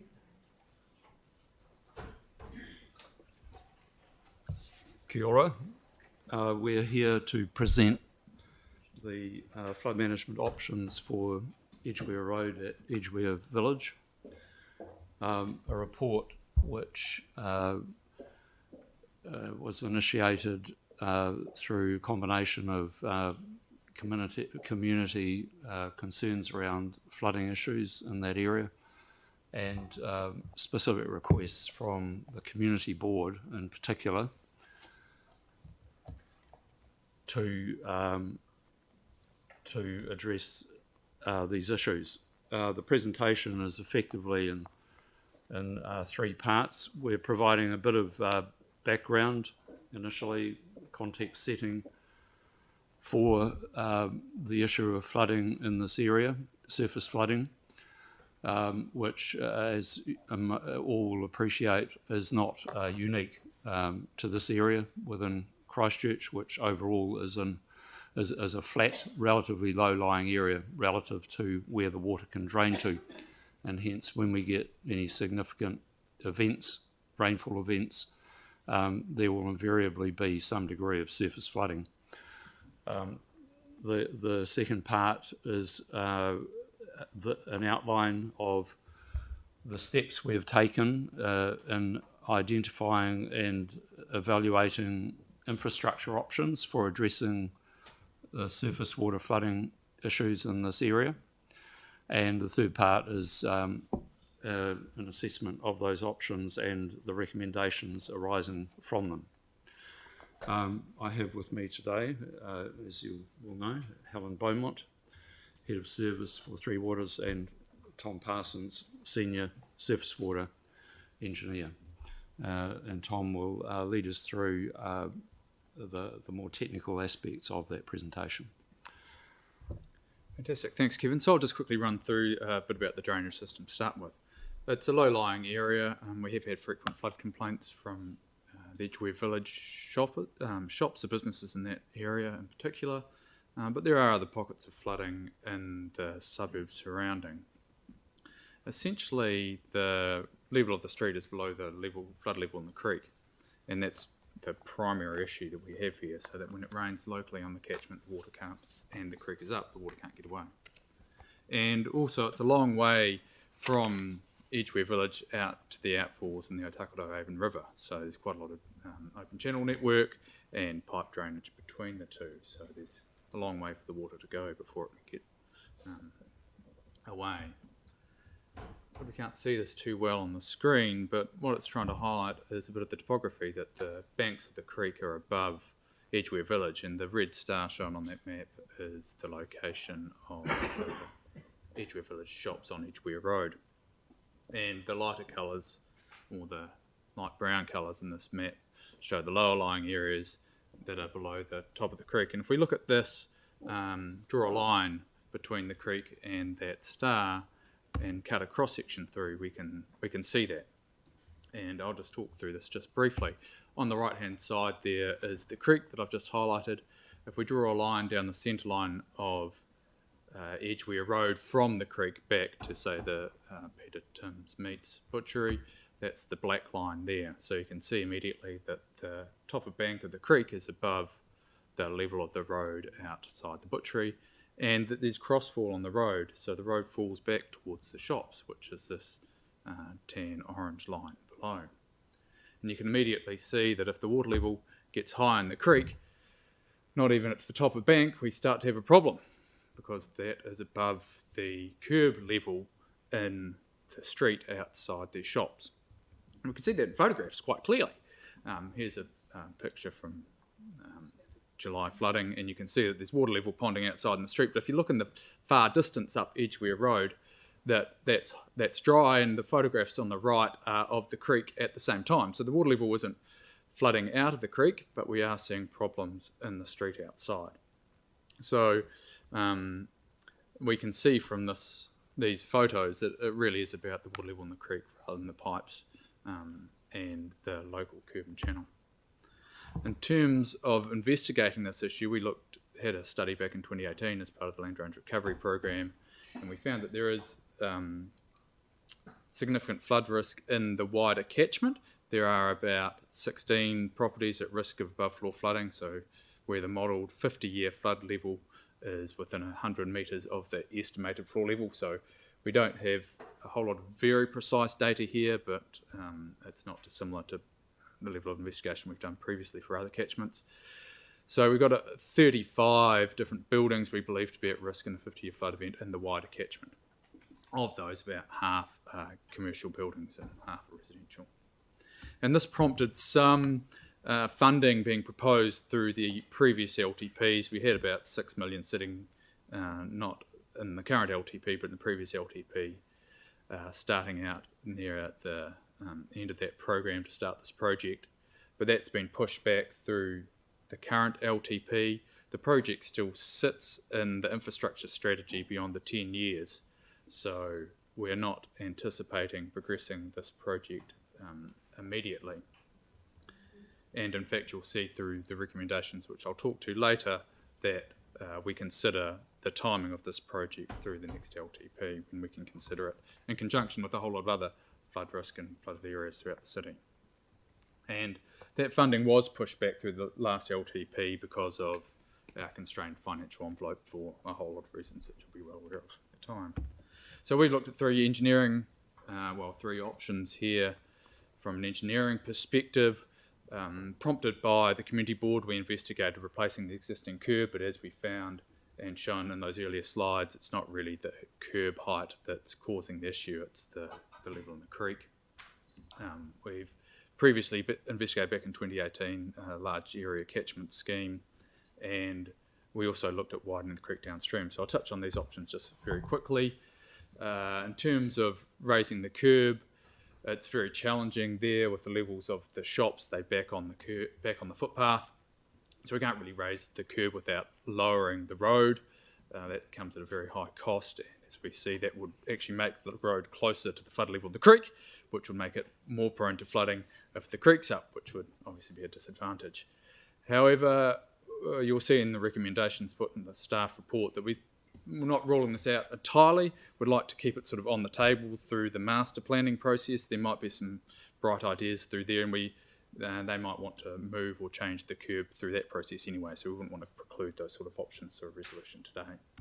And as I mentioned earlier, in terms of that street drainage, we believe the system has capacity to, although the curb is not full height, we believe the wider system has sufficient capacity to meet sort of modern standard. And also that the flood risk seems to arise in the longer duration events, which again is signalling that the issues are with the wider catchment. In terms of the engineering intervention, we conceived of a large stormwater pump station on Cannon Street, pumping away down to the Otakaro Avon River and putting a pipe network back up into the catchment, up into Edgeware Road. Obviously a very intensive infrastructure option, very high cost. This was done back in 2018, so we'd expect those costs to be even higher today if we were to pursue this option. And in fact, our resolution is to just revisit those costs and put this into the mix in terms of the next LTP. We'd see a reduction in flooding of approximately 8 houses and about 8 shops would benefit from this scheme in terms of a 50-year flood risk. There would obviously be some benefits in smaller events and would see more frequent flooding reduced as well. We did also look at widening the creek downstream, but it was not particularly practical. There's quite a lot of intense development joining the banks of the creek, so we've got a lot of houses, gardens and garages and the like very close to the top of banks. So those past development practices have challenged us, made a challenging situation for us to widen the creek. And we found through other projects that working in people's backyards is very challenging for a whole lot of reasons. It creates a large imposition on those people for a start. And we find that many people are willing for the benefit of the wider community, but some people find it more challenging to have those works in close proximity to their homes. So in terms of the benefits of these options and disadvantages, obviously replacing the curb, we can do that quite quickly and quite easily. It's just in the street, but we don't see that as being particularly effective. Suggesting keeping it on the table as part of the master planning process, we might be able to deliver it more efficiently, and we might find there's some other ways, some good smarts through that process to deliver some benefit through local drainage works. Certainly consider that wider engineering scheme through the next LTP. But principally, we're looking to rely on the district plan. So the district plan sets out flood management process over a long time frame. So we're looking at effectively setting floor levels high enough to reduce flood risk in the catchment with time as buildings gets replaced, and also reduce the impact of intensification on the wider catchment. So in terms of the staff resolution, in solid line there. We're definitely suggesting keeping on with the district plan processes. They're very effective over time, very low cost over time. And the dashed lines are things to keep on the table for now and to consider in future processes. We did go through a process with the community board, and they've provided their feedback. I won't look to surmise that. I wouldn't be brave enough to take that on board. They've provided full and thorough feedback, and that's in the report, and I'll direct you to read that in the first instance. And these are the headings that they'd provided their feedback under, certainly looking for long-term solutions and ideally short-term options in a community focus. So I'll just leave that there for you to consider. The recommendations, as I've mentioned, really are focused on engaging the local community, relying on those long-term processes and leaving some options on the table for those subsequent processes to consider those alternate options. So thank you very much for your time. That's all I have here today. Thank you.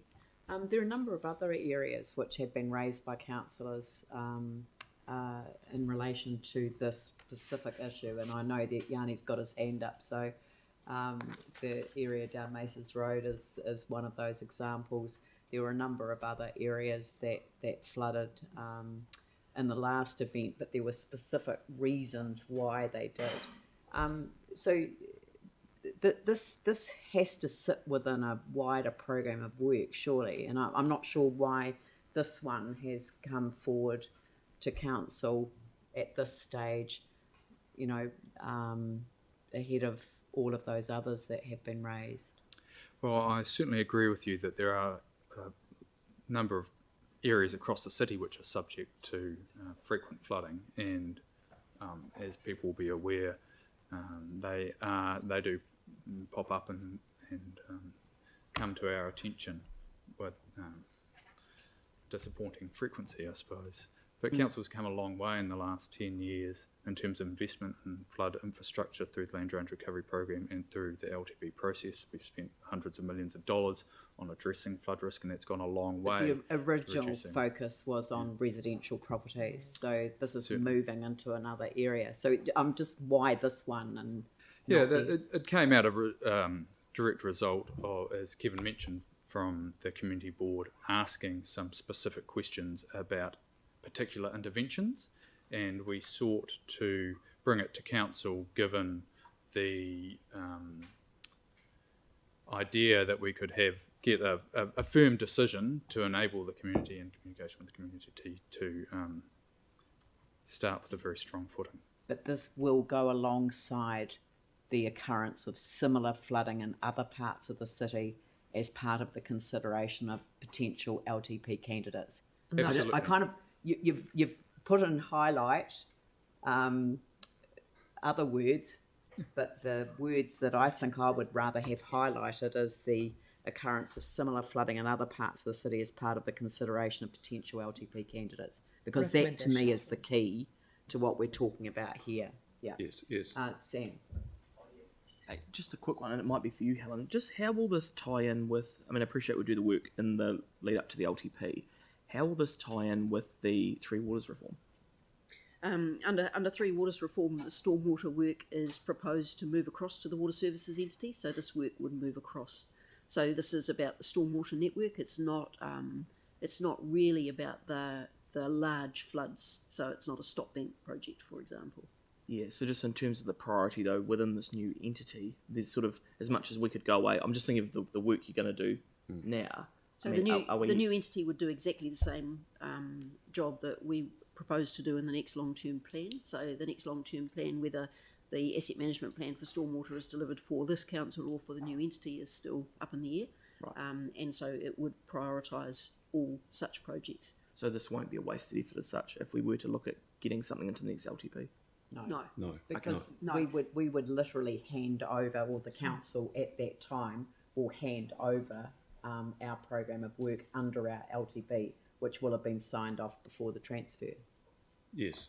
Yeah. And we're in fact embarking right now on a piece of work for the National Transition Unit, which mirrors the work we did prior to the previous LTP, well, the current LTP 2 or 3 years ago, which includes the projects that Tom was referring to that are currently sitting several years out beyond the 10-year, the current 10-year period. So I guess to put it a different way, just so I'm really clear in my mind, if we were to look at it the other way and say, okay, in terms of all of the 3 water assets we need to do work on over the city and what may go into this next into this new entity, I mean, just to be the devil's advocate, would we be better to pull this forward, given that it might be deemed not as high a priority by the new water entity as potentially the sort of the normal stuff we do? The staff recommendation is not to do that, right? Because we haven't considered alongside other areas that are flood prone across the city. Right. So what it hasn't done is say, is this more important than the flooding in Sumner Village, for example? Yep. So yeah, the advice is not to do that. So then, just last one, and I'll stop. Is there any merit in looking as we move into the next annual plan for pulling forward some of that work that may not be considered a priority by the new water entity? If you talk about Sumner or Edgeware. Yeah, that's up to council to look at the priorities for the next annual plan. So I wonder if we could maybe, as Leanne, maybe add a resolution and perhaps just to request some advice on that for the next annual plan. Because I'm just thinking, going through the back of my mind, is if there's the normal stuff that the new entity will pick up, whether there's any merit in pulling forward within the capital program some of that stuff that may be deemed not a priority by the new water entity.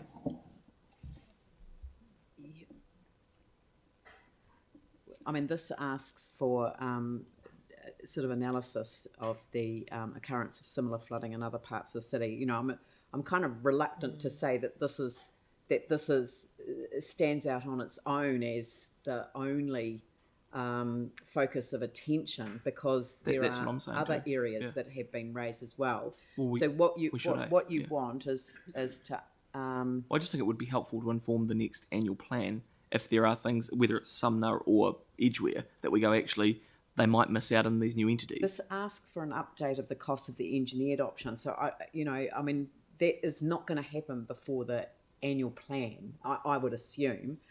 Maybe you want to give consideration to the range of options, levels of service, council policy, and well, maybe you want to look at the occurrence of similar flooding in other parts of the city as part of the consideration of the annual plan, and then ultimately feed that into. I mean, mate, I'm trying to find a way forward that enables the next council to pick up the responsibility around this issue, because we've been looking back, we've been focused very much on residential properties and the flood risks and addressing those, and there's been a huge amount of transformational change in that regard, and a massive investment.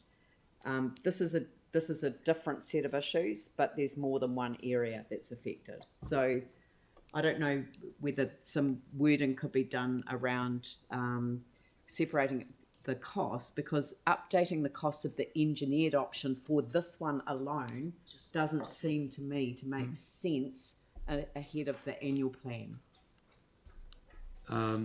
With regard to the annual plan, as I think you've alluded to, there is a pretty significant constraint in terms of time frame. We've had a meeting on that yesterday, and we've got a deadline to come back with our capital program recommendations by the 3rd of October. So to undertake a significant body of work meaningfully and reliably in that period is going to be challenging.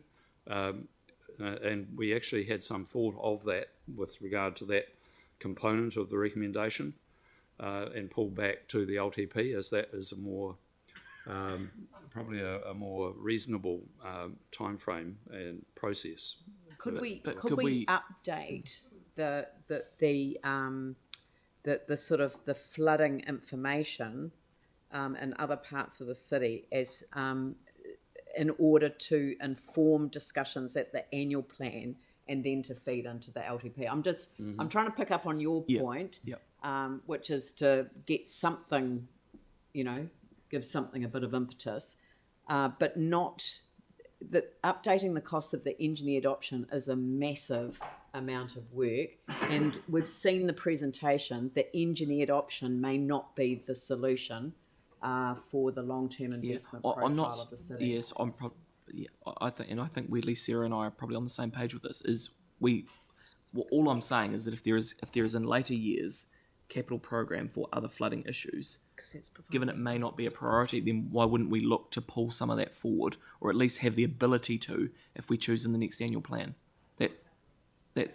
So I don't know if someone could bring up some wording, but that's all I'm kind of trying to achieve, just so it gives the next council the ability to make decisions if they choose to. Yeah, Sarah. Yeah, I think that's a good idea. I know that maybe it might just have to be quite high level for the annual plan with more detail for the LTP. And I'd like it to include things like there's some current operational costs that we have. So, for example, most people here probably won't know, but every time there's more than a couple of millimetres forecast in Sumner, we have to pay someone to get a digger out to dig out the beach, to dig out the outfall. And that's quite expensive operationally and isn't always needed. So I think that taking those things into account as well when we're prioritising would be good. So can we perhaps take a separate recommendation, which is provide advice. Oh, here we go. Request staff to provide advice for the draft annual plan to inform. Well, it's not necessary to inform the draft long-term plan process. To provide advice for the draft annual plan. And to inform the draft long-term plan. And to inform the draft annual plan. Yeah. But it's essentially to give the option of bringing works forward if there was a basis to. So request for staff to needs the word prioritisation to provide advice for the draft annual plan and to inform the draft annual plan process on consideration of take out other, just put options, levels of service, council policy, and the currents of similar flooding in other parts of the city. From the prioritisation program. Yeah, which would enable earlier priorities to be determined. You know, something like that, so that you've got the option of the annual plan or the LTP for earlier options.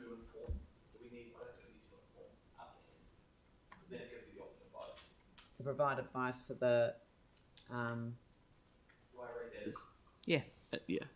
we don't actually need to inform in that. Okay, so to provide advice for the draft annual plan and the draft long-term plan process on consideration of options, levels of service, council policy, and the currents of similar flooding in other parts of which would enable earlier priorities to be determined. Yeah, but as long as it captures this as well, if that makes sense. So as part of that bit of advice, it would have obviously this local issue as well. Yeah. So could I just check? The levels of service in council policy framework is a rather large piece of work. Yes, no, I know. And that perhaps could come out of that last resolution. Yeah. Because we certainly wouldn't be able to do that in time for the draft annual plan. Yep. We're talking about significant changes there. Yep. So if we just do this within the current levels of service and policy framework, we can give you at least an indication of what the engineering options are for this surface flooding. Yeah. Cool. The current level of service doesn't address commercial. That's the issue. That's the issue. Mm-hmm. So the engineered option for this one, where you, if you recall, the 23 million that was estimated back in 2018, there were 8 residential properties that would benefit from that as well. That wasn't just the commercial properties. And remember that this is not in isolation. So this work is still alongside the district plan provisions that now require both residential and commercial properties to have their floor levels above the 1 in 200 year flood. So over time, the city becomes more resilient to these events in both the residential and commercial. So previously, that was a requirement that was only on residential buildings. So that's already changed. Yeah. And I mean, so buildings that are built to a higher floor, I mean, that building that we saw the picture of doesn't have any freeboard at all. That's right. If a new building was put in place on Edgeware Road there, the floor level would be some 500 millimetres higher. About that. This new shops are about that. Yep. 400 or 500 millimetres higher. Yeah. All right. So, but that doesn't really sort the second one. So, update the costs of the engineered option in advance of the next long-term plan, giving consideration to other options, levels of service, council policy. We don't kind of need that one anymore because we've got 5. Yes, I know, but 5. I think you'd still want us to do that though. Whether we could just potentially chuck in noting that a high level number might be provided in the annual plan or something. But didn't staff just say they couldn't get that No, detail? they can't do it for the annual plan, No. so that's the thing. But that one's is specific that- to the LTP, and the other one is both. Can we just take a minute to do this? I'd rather go on. I'd rather give staff time to write some recommendations that make sense, and perhaps if we could go on to another item and come back to it. Is that all right? Free at the LTP. Look, I'm not going to rewrite amendments. Just if people could just spend a couple of minutes on getting the wording, and then I can just deal with a couple of other items on the agenda, or another item on the agenda. So perhaps I see Robert Wright sitting there. Do you want to do the regulatory services building consenting unit report? Yep. Would you like to come forward? And we'll go to item 16.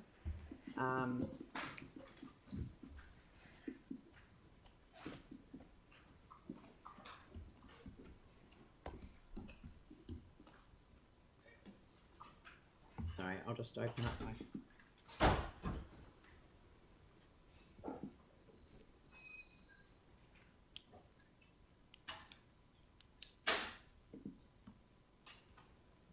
Right.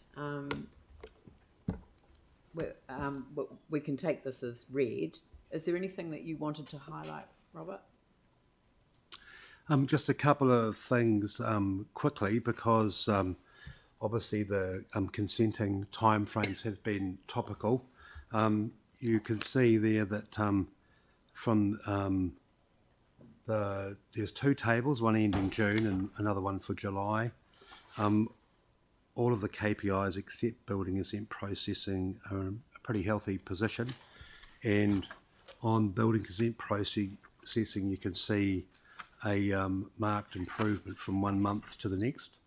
But we still have significantly high volumes of consenting applications, and most of them are reasonably complex. So that still is quite a workload for staff to deal with, but the process is improving.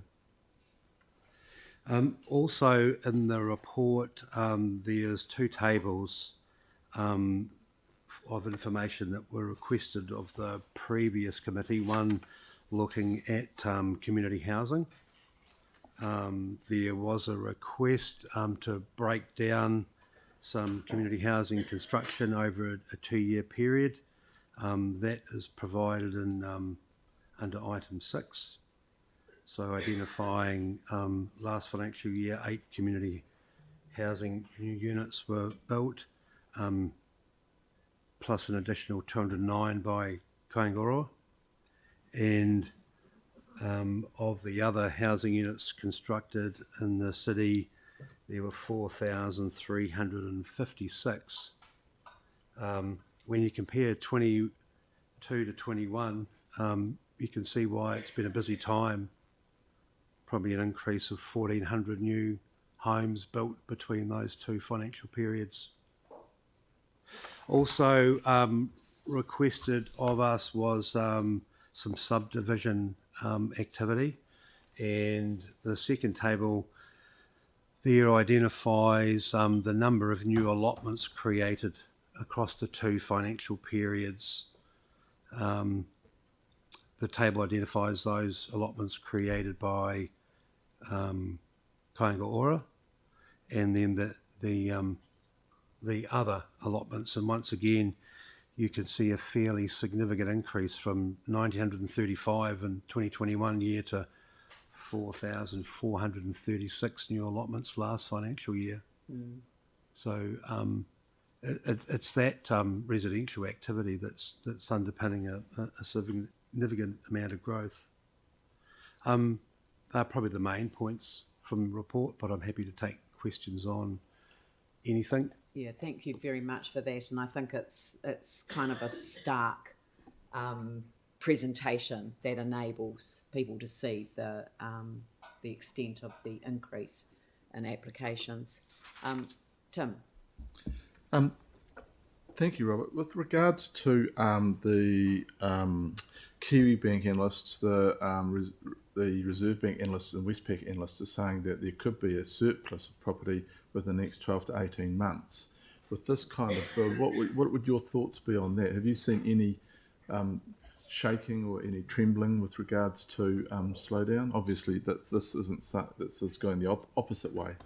I don't like that shaking and trembling terminology in a report that has earthquake-prone buildings. But our forecasting in terms of consenting activities, which I think is consistent with some of the forecasters that we keep an eye on, is probably about a 10%, 7 to 10% decrease in residential consenting activity.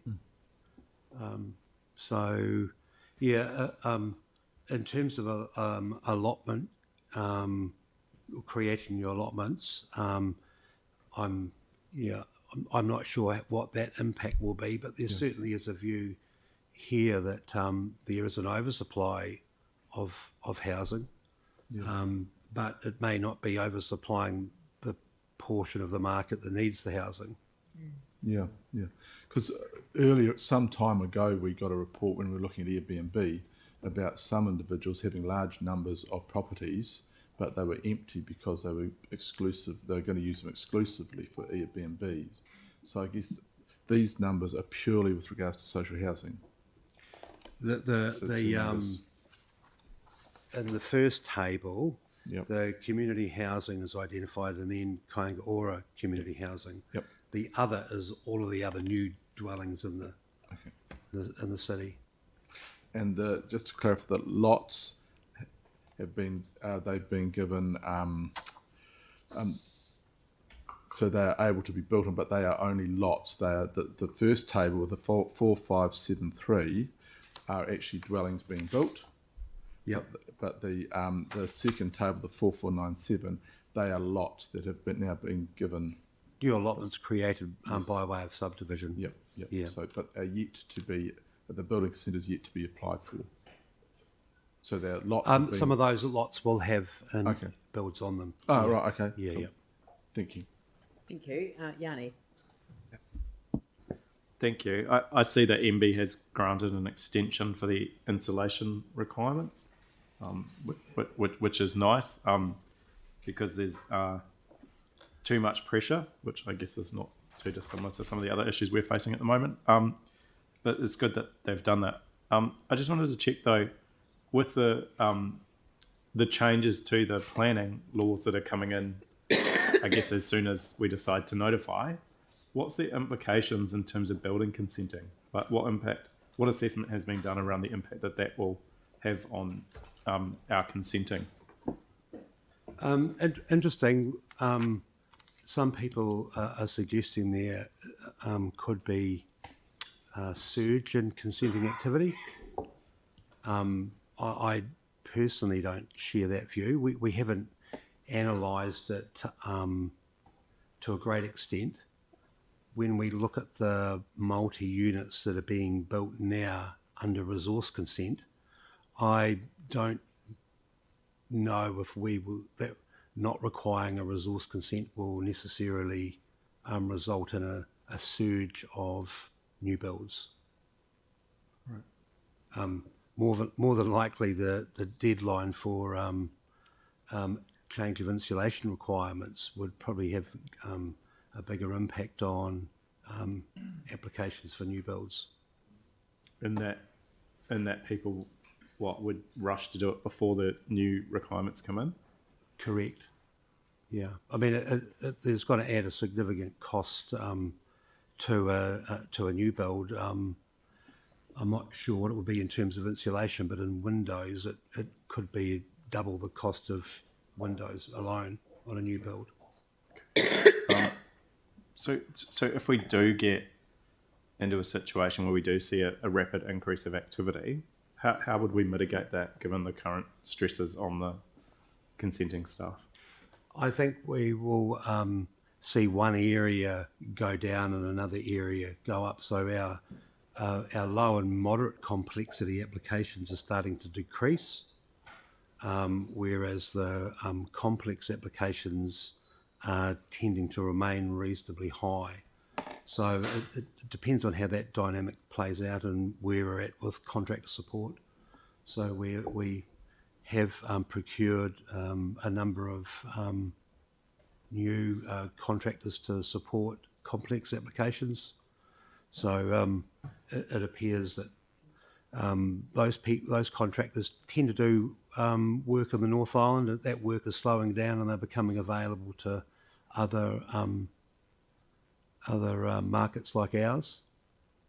So we'll be looking to continue to support our staff with the use of contractors through that time.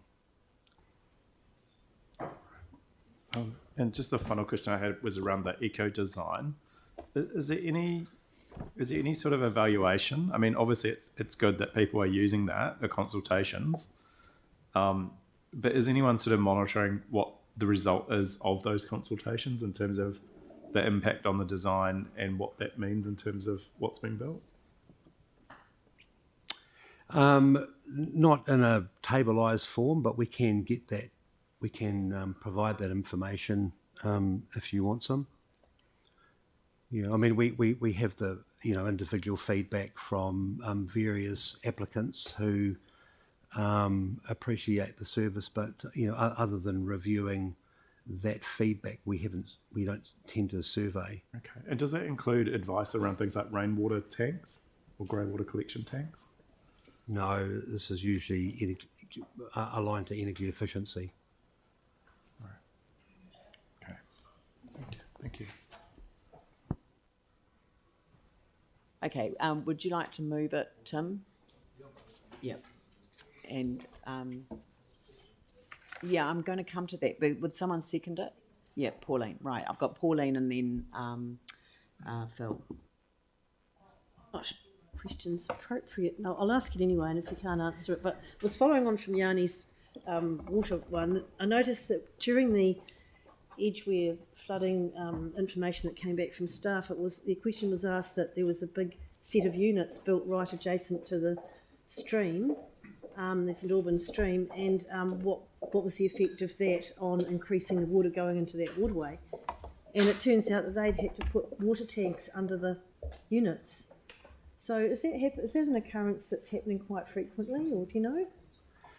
It comes down to the individual application, the scope and nature of each building consent application. Right. So obviously we've got the council has a set of engineering and stormwater requirements that sit above and beyond the building code. Yeah. The building code requires that the stormwater gets discharged to the satisfaction of the network utility operator. Yeah. So as part of the consent process, we consult with the engineering services unit, who will then specify the requirements to their satisfaction for the disposal of the stormwater to the network. Great. And often it incorporates that type of requirement. Yeah, I didn't realise that, so it's really good to know, actually. Yeah, thank you. Yeah, there are some joined up processes. Yep.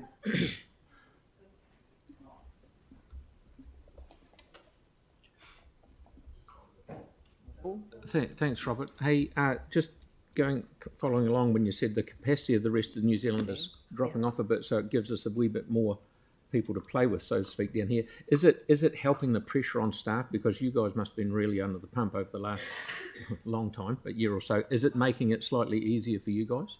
Yeah, certainly, because it's been incredibly difficult to recruit staff to work in the higher complex areas that we're experiencing. So while we've done a really good job at recruiting some outstanding new prospects, they need time to go through the process. So it's not just a matter of one person in, one person out, another person in. With the nature of the high level of complex applications, it's critical that we get contractor support for that level. Having said that, they are equally as under pressure as we are. Yeah, but it's not as manic as it was. Doesn't appear to be. Oh, that's good, because you guys don't need any more pressure thrown on you. No, but we're making good inroads, and the staff have been really diligent in how they've gone about it. Because at the end of the day, the applications still need to be checked thoroughly. I mean, that's actually a really good point to end on with it, because if you don't get that right, then council exposes itself to becoming a party to proceedings, even if they're not the primary one. And leaky building is one that comes to mind immediately. Yanni, did you have another question? Just wondering if we could just add a note around the eco design service, because I'm pretty sure we've got a resolution somewhere around the use of rainwater. Yanni, so look, are we able just to get some advice back on that? I don't want to. There is a new council going to be elected to office, and I recommend that you raise it with the incoming council. I don't want to put more work on this department after everything we've just listened to. I mean, some of us heard what was said, and it was really crystal clear. They are under enormous pressure, and they're doing the best that they can. I do not want them to spend a minute writing a report that may not be required and certainly won't be received by this council. It wasn't a report. I'm ruling it out of order. So it's been moved by Tim. It's been seconded by Pauline. Is there any debate?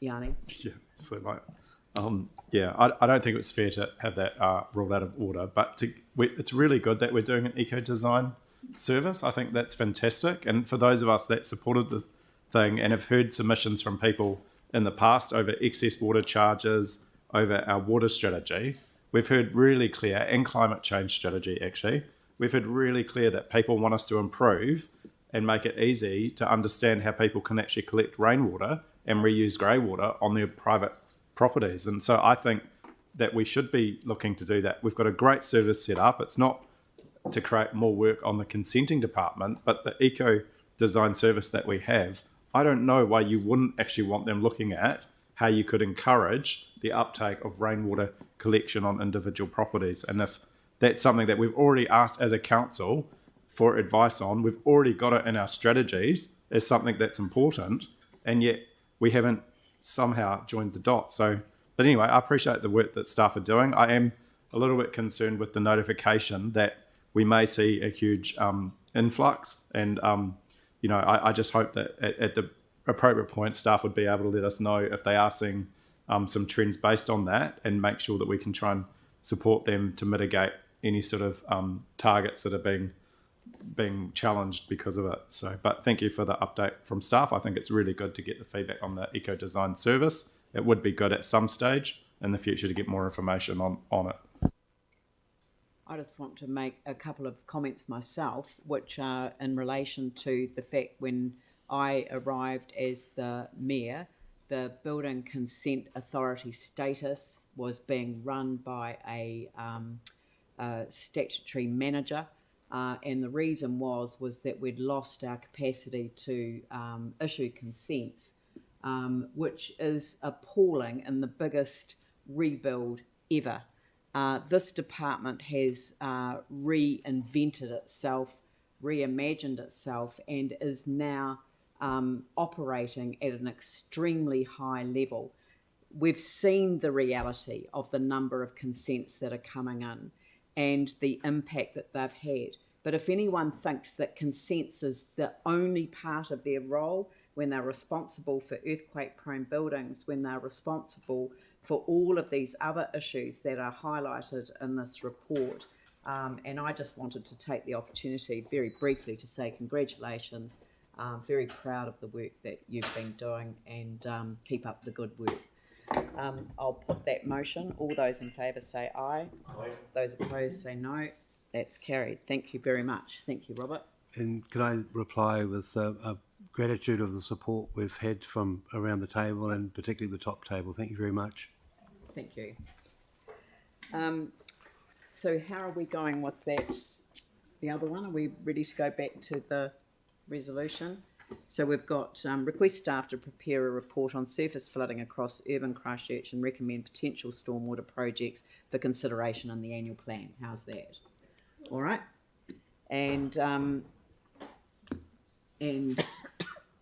that's that's fine. So that picks that up. So did we get a mover and a seconder for this? Pauline? Yep. And Phil?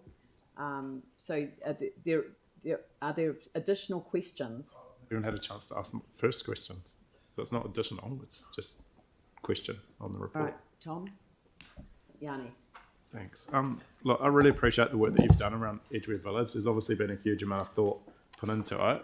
I guess what I'm concerned at, especially with option 5, is how do we ensure that that work happens in the other areas? And if, Maces Road, Bromley is one that I know has been subject to many complaints and requests, and I just wanted to check what resourcing or capacity you would need to be able to go through and do the same sort of assessment that you've done with Edgeware, so that everyone's on a level playing field when it comes to the prioritisation.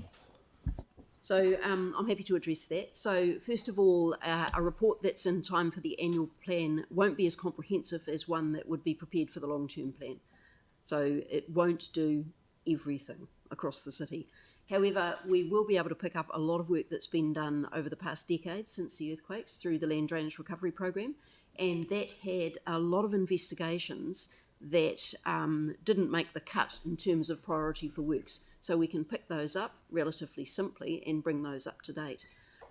We are aware from complaints through our many practices at flood response across the city of where the potential trouble spots are, and we do understand that Maces Road is one of those, so that will certainly be on the list. As will the areas around Flockton, the areas out east where they're affected by the tide as well, although there's probably less we can do in some of those. The Barrington Road area is another one that we know floods frequently, so we do know where those areas are. Sorry, it's like the Edgeware report under 5. We're not going to get as detailed report as we've had on Edgeware Village as part of that. So that's correct.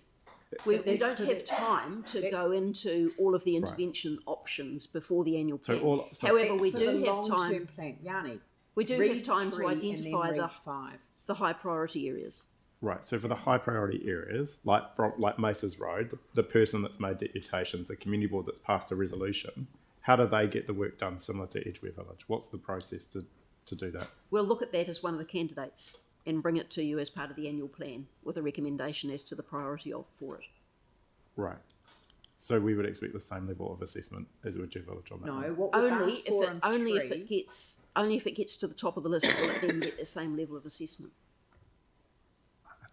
Sorry, I'm just... Yanni, read 3. It's update the cost of the engineered option in advance of the next LTP. So that's the... I get that, but there's parts, and like the only one I'm aware of, but you obviously have mentioned some others, where there has been considerable amount of time and energy going into looking at what the issues are, that probably waiting for another 2 years will be quite frustrating for those communities when they see the work that's done in Edgeware. Please, we've written 5 so that staff are going to prepare a report on surface flooding across urban Christchurch and recommend potential stormwater projects for consideration in the annual plan. Yeah. Now, if they don't make it into the annual plan and they need to go into the LTP, then I mean, I'm happy to add the words "and LTP," but there may not be a recommendation in relation to specific ones. Yeah, but the concern is that when it comes to that process, if we take overall city-wide approach, which obviously is a good thing. Unless you do the specific work on the individuals around what the costs and their options are, they'll probably be ruled out of order for the annual plan because the detailed work hasn't been done. Just leave it to the next So- council, so I don't have to put up with it anymore. Sally can deal with So the Bromley stuff's already underway. So would it be better under 5 if we actually specified one or two to get the work done? No, look, please. This started off as a staff-generated report in relation to particular issues that have been raised at the community board. So I'd just like to leave it where it is at the moment. Phil. I'm very happy to see this has actually been brought out in the open and brought to the top. Tom, question for you is, on that picture which shows that's from about 2018 or Correct. something there. Why, just question, the problem is that from downstream from Edgeware Road is blocked, well, not blocked, but restricted quite severely. Yes. Is that right? On this picture here, it shows picking it all up and pumping it down to the Avon River by Pomeroy's. Oh, thereabouts. Yeah, yes. that's thereabouts. Why would we not just pump it straight along Edgeware Road and chuck it into the top end of Flockton Basin, which is not over capacity, is it? Because Flockton we spend a hell of a lot of money on and it works very well, and that's where this water normally ends up. We actually looked at that as an option as part of that 2018 assessment and found that it was more cost effective and had greater benefits to push it down towards the Otakaro Avon River than across to Dudley Creek. Yeah, because what I'm saying is down by Pomeroy's, for argument's sake, when it's really bad, the road floods over. It's not good. It goes over Fitzgerald Ave. So I'm just trying to bypass at least 1.5 kilometres of road and get it into a lower piece of the river, so we don't make a place that's bad even worse. Yeah, certainly we've designed the Dudley Creek flood remediation scheme to take water from the Flockton Street area down through the bypass and out to the Avon. If we were to put considerably more water into that bypass, then we could have the potential for adverse effects back up Dudley Creek and up into the Flockton Street area. I'm fully, you might not agree with me. I believe the engineered option 2 is the only thing you can do. Playing around with the curb height's not going to make any difference. I've actually stood there when it's raining and the water comes out of the sump because it's coming from the I don't road. mean to interrupt, but we're not debating the actual project. We're debating. But I'm just very pleased that receipt it's of the this has report. actually got to the top because it's a community board problem. It's been going on for ages. It's not a problem. Yeah, just happens. It happens because one of the other problems is that if we do this intensification that we're talking about, we're going to have more buildings, more roofs, more everything upstream from Edgeware Road that will go down there and make it even worse. That's what I'm trying to avoid. So, Right. Well, we've got it moved and seconded. So Sarah and then Aaron. Thanks. First one on the master plan projects. So I don't know if you guys can answer those. Do you know when they're currently planned for? Because as we've seen with Woolston and Linwood and Sumner, that's been good for the village, and why we haven't had them already? Construction is 2027, 2028 for the Linwood Village. For the Edgeware Village Master Plan. Okay, because it was planned much earlier. Do you know why that didn't happen? In the current LTP, it's 2027, 2028, so that would have been a decision in the current LTP. Yeah, no, I think it was planned several LTPs ago. I can answer that if you want. Yeah.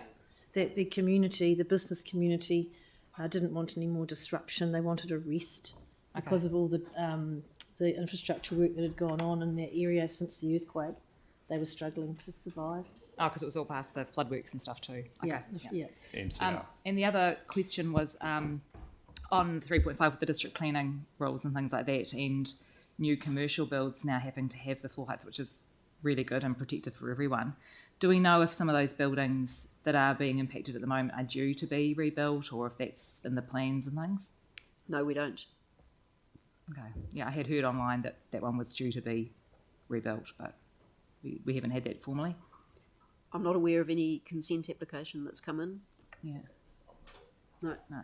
Mr. Yeah. Higgins, So maybe not at already? that stage, but there'd been some chat about it being due for a rebuild. So, okay, thanks. Aaron? Yeah, thank you. So just a couple of very, very simple questions. The original flood plan for the area, or stormwater plan for the area, what year was that? The one that currently gets rid of the water? Those investigations were finished in 2018. And the system was built that's currently being used when? 1980s was probably the latest significant upgrade down Edgeware Road. Right, and in that time there's been literally hundreds of new units go in, sealed driveways, the whole lot, which creates all the runoff. Do we do a map that basically logs every hard surface in an area, so we know exactly in 50-year rainfall events and that how much water we get, and then if that water can get out, because it's our responsibility to get to do it, do we do those equations? The short answer is yes. We track impervious surfaces with time. Right. That's part of. So then when the next application comes in for 6 units on where there used to be 1, and in the driveway and everything else, and we look and we go, can't take it, no. Do we do that? There's rules around stormwater discharge and runoff, and they're applied through the resource consent and building consent processes. And in examples in this particular catchment where there might have been 6 units replacing 1 house, those, as part of the development, they've had to put in large stormwater tanks and retain their water on site so that they don't have those adverse effects downstream. So the new developments actually bring some benefit. Of course, the old house is typically built at a lower level than the new units, so they'll be set higher, so the flood risk to the building itself is reduced, and also the impact off-site through the runoff is managed. So then my final question is, with those hundreds and hundreds and hundreds of units that have been built and all the DCs that have been collected from those, why is that money not just put aside to do the $23 million to fix their water problem created by their units? They've paid for it. So the flooding in Edgeware Village has been going on for decades. It's not a new phenomenon, and it's not entirely due to intensification. So it is an urban issue. However, right across Christchurch City, we have roads and properties that flood because they're built in low-lying areas. Some of those we have resolved through drainage systems. Some of them we've had to move to pumped drainage, which is helpful for events, but can also add fragility to your system. So, for example, when you have power outages, those pumped solutions no longer work, and the flooding is exacerbated. And that's why the intensification does bring some benefits as well as some disadvantages in terms of impervious surfaces. And there are, as Tom Parsons has noted, quite a number of examples of developments where they do have to hold stormwater on site and then slowly discharge it into the system. And so that gets over that issue of added impervious surfaces. Right, but there's still the question on the DCs. Do we not? I mean, area-wide, there would have been a really big amount collected in and around there. Why is that not just applied and then fixed the problem? So development contributions are applied to the issues that they're collected for. However, they still have to be prioritised across the city. So they're not the development contribution, if it's collected on Edgeware Road, doesn't have to be spent on Edgeware Road. It still goes into stormwater or parks or whatever across the city and is prioritised according to where the need is greatest. Right, so you build 100 houses here but put some infrastructure over there, not there. That doesn't Sometimes. make sense to lots of people. It does make sense if the issue over there is more severe than the one here. Yeah, okay, thank you. Pauline? Thank you. Look, what came up during the discussions around the flooding there at the board was the cycleway outside of the liquor store, and it seems to collect the water in the cycleway, and then people can't get across the road to the shop. So, has anyone looked at that to remediate that? The one suggestion was a little hole was cut in the concrete to let the water out. I've got a photo of the owner of the bottle shop making a bridge across the cycleway so people could get in. I've certainly observed that flooding in the recent events and seen the cycleway flooding We haven't gone into the level of investigation on that particular issue. Obviously, the cycleways are designed to a standard, and presumably it met that standard during the design process. Yeah. It would need a specific little piece of work to really provide you a comprehensive answer to that. Sorry. It might be enough network inletting into the system could. Yeah, it'd be appreciated if you could have a look at that, because it's these events are increasing in frequency and severity, and it just makes it kind of a little contained river there. So it might be a quick fix. Thank you. Yeah, I suspect that it suffers from similar issues as we see further down Edgeware Road, that is relative to the creek level that's causing the problems in backing up, so that the water can't drain out of the system and collects in the cycleway. Well, it's almost like if it wasn't in the cycleway, it would be able to go out onto the road, the water. I really do want us to get onto the debate. Yanni, you had another question? Yeah, appreciate that there's like sort of longer term or medium term work that needs to be done, but just in terms of the immediate, my understanding is council has a temporary flooding defences fund, and also we did look at a number of temporary flooding defences through the land drainage program or the mayoral task force into flooding. Has anything been identified that could be done to assist in the more immediate in terms of Edgeware Village around temporary flooding defences when it rains? There's certainly some on-property work that could be considered by various shop owners to help reduce the flood risk to their individual buildings, and I think we'll cover that off with the Resolution 1 when we approach the community. We can have a conversation with those individual business owners about what they might do to help reduce their flood risk. We're also looking at the community board also suggested looking at some backflow prevention up that pipe network, and we'll consider that, although the chances are that it won't be greatly beneficial. In terms of localised pumping, we can think about localised temporary pumping, but the issue with that is where do we pump it to? We get flooding in the street when the creek's up, so we can't really put it into the creek, or else we'll make flooding in the creek worse. And if we push it around the corner, we know that there's other access and surface water ponding issue further downstream elsewhere in the catchment. So there are certainly some challenges there for on-street type level. But do we still currently have budget available to support some of those temporary flood defences? The mayoral task force was focused on the residential dwellings. So I mean, can we just provide an answer to that separately? I really want us to move on to the debate, because the debate is what matters in front of us today. So if that's the last question, it can be supplied as a written answer. So can I open it up for debate, please? Pauline? Look, I just want to, thank staff for the work on this. I mean, and thank you, Leanne, for after 2014 setting up that mayoral task force for flooding. That was an excellent move. And then from there dropped out the land drainage recovery program. And I was involved in the working group at that time, and it opens your eyes to the ginormous complexity of draining Christchurch and keeping people's homes dry, and the engineering challenges and the expertise that we have in this building is actually incredible.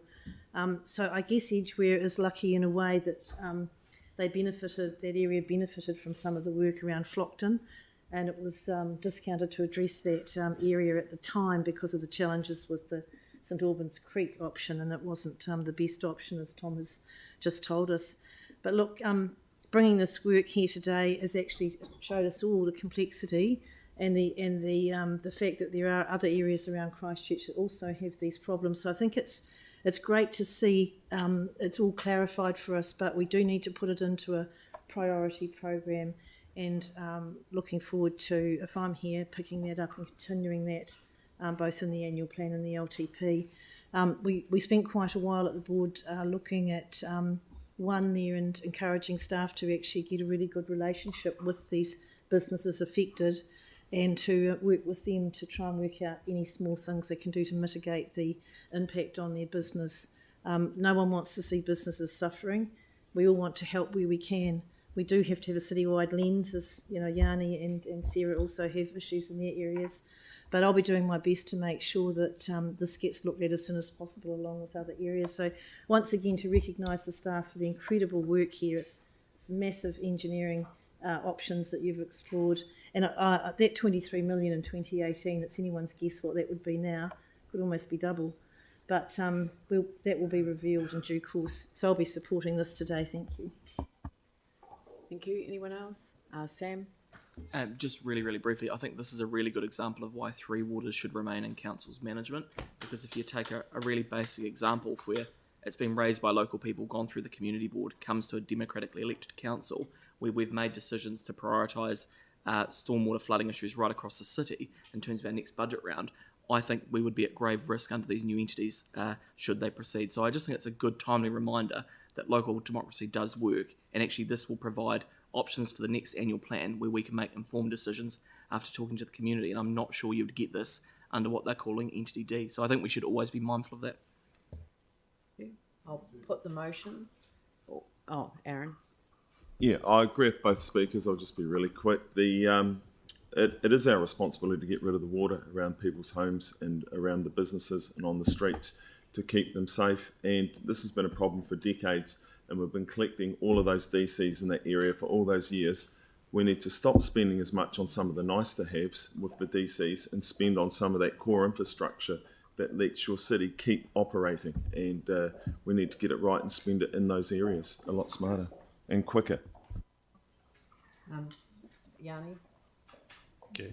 Look, I mean, I do want to acknowledge the work that the staff have done in terms of Edgeware Village. And I mean, obviously there's a massive amount of detail that's gone into what the issues are and what the options are, and that's good. But I do think we do need to make sure that we've got other areas that are getting the impacts of flooding, that we still haven't had a flooding debrief from the events that we've had in the past. And what's really important is that when we do have these flooding events, we do actually get a debrief as a council to look at making sure that we're assessing where the impacts are, both on residential and commercial and local businesses, so that we can have some understanding of what the challenges are. And there's no doubt that we've done a huge amount with the mayoral task force on flooding, but I am worried that we do lack the visibility around a number of projects and communities to try and improve or reduce the flood risks that's happening. And, you know, Bromley, Maces Road is a classic example where, you know, there's a bus company that's gone in there right in a hotspot of flooding that gets access issues, and we've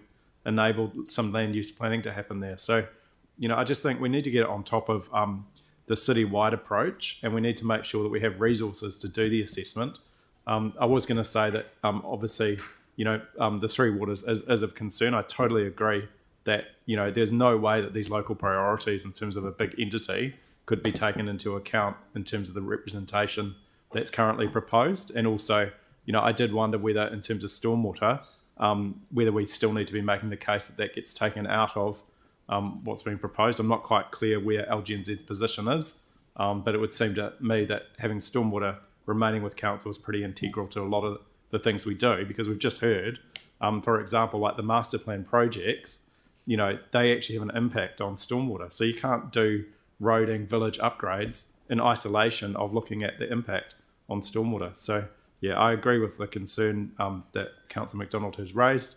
I support us doing more work in other areas, and I look forward to getting that information back so that those communities can also get a sense of the work that we're doing in terms of prioritisation. Sarah?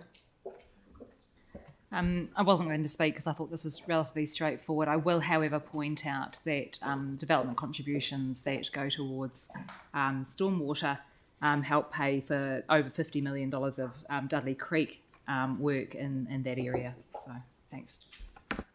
Thank you. I'll put the motion. All those in favour say aye. Those opposed say no. That's carried. Thank you. So before we break for morning tea, I would like to present an amendment on the district plan resolution, and it is, and I think we've got some maps might be better than this. But anyway, I'll just run through it.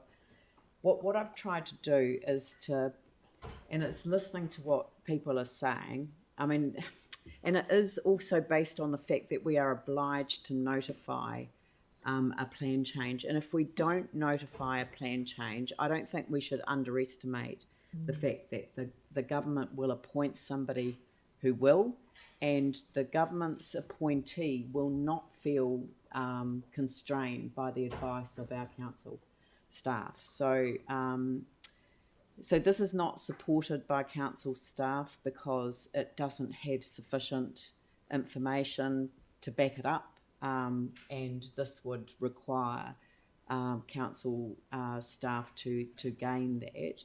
I just wonder whether the map is a better image than words. And what I've tried to do is to make sense of intensification requirements by essentially highlighting the areas. Well, a constraint. The constraint is that these are areas where there is not a bus route in easy walking distance from people's homes.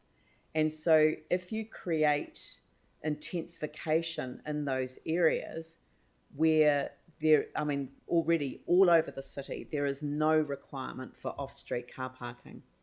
But if you require or enable intensification in all of the areas, then it does create an issue around protecting some of the things that we particularly value. And that's just looking at the fact that we are a large urban flat area. We don't have natural gullies like Auckland and Wellington. We don't have we can't strip all of our properties of all the trees and then not make good somewhere else. So what this would do would be allow for intensification to be limited to within 1 kilometre of the 5 main bus routes, which aligns to PT Futures. A staged approach to greater intensification, which is, while the constraint exists, you can't intensify in these areas, and then limiting the MDR, yes, and using this qualifying matter to prevent it being used more widely. Would this stand up to the process? At this stage, I guess the advice from council staff is no, that it wouldn't, because there isn't the balance, there isn't the reporting that sits behind it to support it. But because it's, instead of having a blanket provision and allowing the MDRS across the city, this would have a public transport accessibility zone or a qualifying matter applying in those areas where ultimately over time there may be public transport made available, but it isn't available now. So what I'm going to do is I'm going to print this out but let councillors have a look at this over because I'm going to allow till 11:30 for our break, and then we can come back, or is half an hour enough? Half an hour might be enough, and then we can come back and we can move back onto the agenda. But I mean, I don't know whether councillors will support it or not. And I mean, it's been very difficult to try and come up with something that, in my view, could be justified in relation to what a qualifying matter might be, on top of the amendments that councillors have already moved. So I didn't really want to take questions on it now because I just wanted us to have an opportunity to talk informally. it would be good to have alternate wording that had the investigate one rather than the straight away for qualified amendment, like we have with other amendments. We've had an investigate and submit option for wording. The other thing is that we need to acknowledge that some areas of the city are currently underserviced by public transport, but that there's no actual infrastructure needed to do that. You just need to put more buses on, and those areas should be serviced by public transport. So instead of stopping development, we could be asking ECAN to put on the buses, and then everyone would be better served. Just saying. Yeah. I'd like to see your amendment before you ask any questions. Yeah. So, all right. So I will adjourn the meeting until 11:15, and staff who've assisted with the map and some of the wording for me will be available out behind if people. Okay. All right. We'll come back at 11:30. Will there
that kind of have come up over the break. So I'll deal with the first one. The first one is that I asked a question of staff, which I completely forgot to ask at any other time, which was if we notified a plan change which did not comply with our obligations under the RMA in relation to this matter, could the Minister intervene and get someone else to notify correctly a plan change that would be in full compliance with the RMA? And the answer to that question was yes.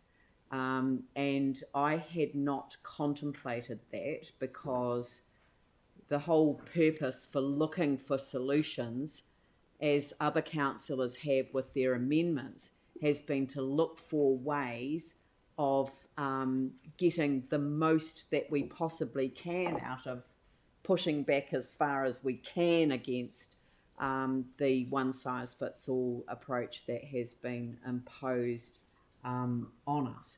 And I know that there's been a lot of discussion about whether that's it could possibly be any worse if the government appointed someone to notify on behalf of the council. And the answer to that question is also quite clearly yes, it could be much worse.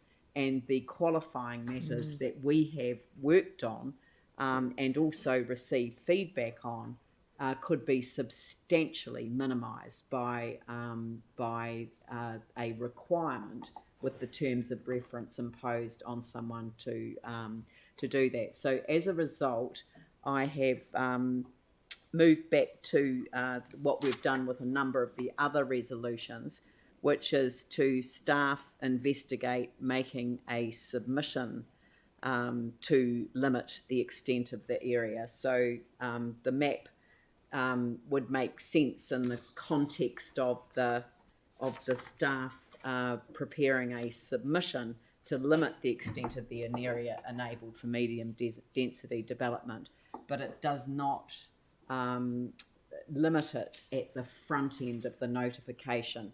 And I know that councillors have raised this question of the MDRS applying sort of instantaneously with notification, and the subsequent but except for the extent that's covered by a qualifying matter. But the protection is really only for 12 months in that respect, because the qualifying matter would have to be confirmed, and under the circumstances that could be at risk by the government simply imposing an alternative notification. So I'm quite happy to turn that into that. In terms of getting a resolution onto the table, I'd like to move the staff recommendations, and if I have a seconder for the staff recommendations, then I'm happy to include within that all of the ones that have been, all of the amendments that have been moved, but which are supported by staff. So all of these other ones that investigate all of these different areas. So I'd be happy to do those in bulk, and then we'll deal with the individual submissions that councillors have moved in addition to that. So do I have a seconder for the proposal to notify? So Sarah Templeton. So we've got a resolution on the table, and that covers all of the recommendations, including these additional elements that councillors originally proposed by way of amendment, and that leaves a number of individual amendments. Now, before I go on to that, so that was one issue that I just wanted to clarify with councillors. So, are there any questions about that? So, right. Just to be clear, so your map isn't being adopted now, the recommendations? No, not adopted at the front end, but again, it's like some of the other recommendations that have come through. And look, that on the face of it, if we were to adopt that, it would be insufficient to meet our obligations under the RMA.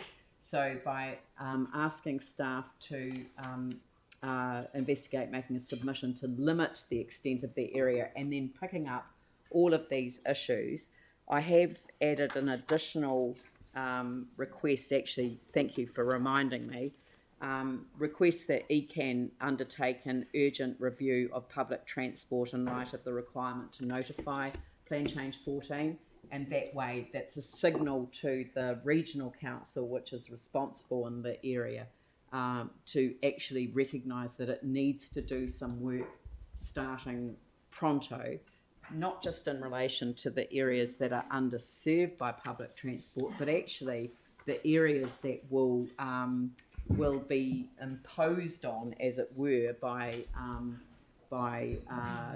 the increased amount of travel through their districts, as we've already seen with the Northern Corridor and the downstream impacts on the St Albans community. The thing I wanted to ask of staff was that, given that my amendment's been ruled out of order around deferring and also on writing to the Minister seeking an extension of the timeframes, I just wanted to be clear that that doesn't limit an amendment that we do write to the Minister raising concerns. Staff? So long as it doesn't include deferring the plan change and using the sections that were identified in the Gazette.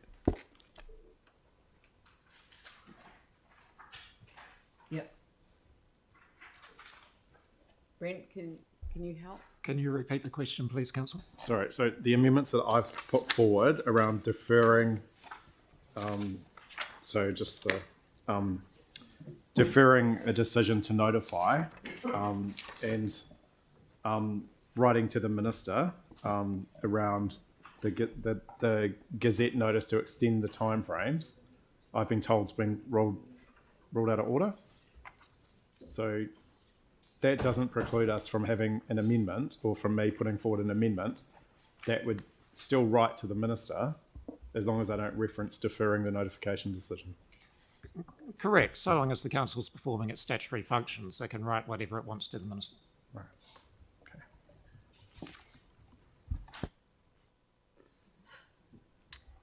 Right. So we could write to the Minister. Is that what you said? Sorry. Yes, and this is something you said as well, Mayor, on Thursday, that you had no doubt the council would be writing a letter to the Minister expressing some disquiet about this process. Yeah.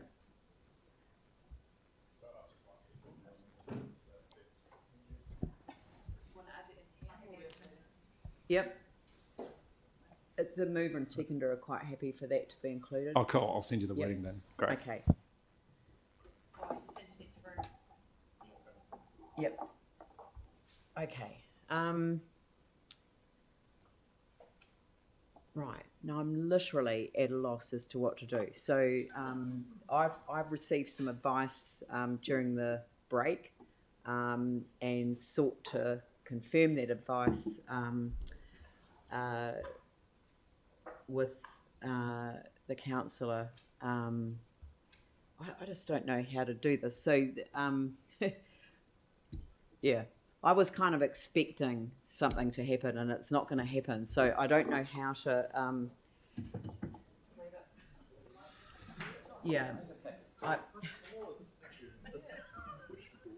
I'm just yeah. I mean, I look. I just actually want to take a little bit of advice on it, because I've been surprised by the one, the approach, and two, surprised then by what I was told was going to be the response and isn't. So I'd like to take a little bit of time to sort that out in my own mind. So what I would like is for the Deputy Mayor to take over the chairing of the meeting and deal with the other two items that are on the agenda, and if And I will come back as quickly as I possibly can, but I am going to take the Chief Executive and the Legal Advisor with me.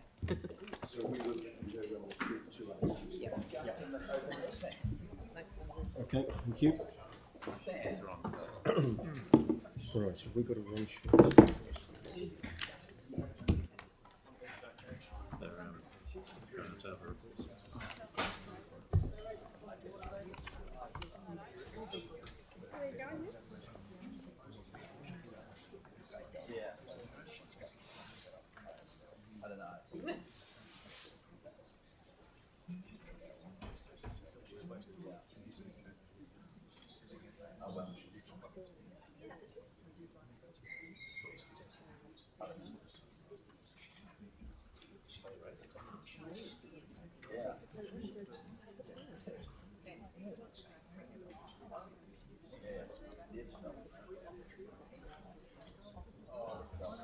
All right, so in terms of the conduct of the rest of the meeting, I'm advised that Leanne has requested that public excluded items 18 and 19 will be deferred to the council meeting on Thursday the 15th, so the meeting this Thursday.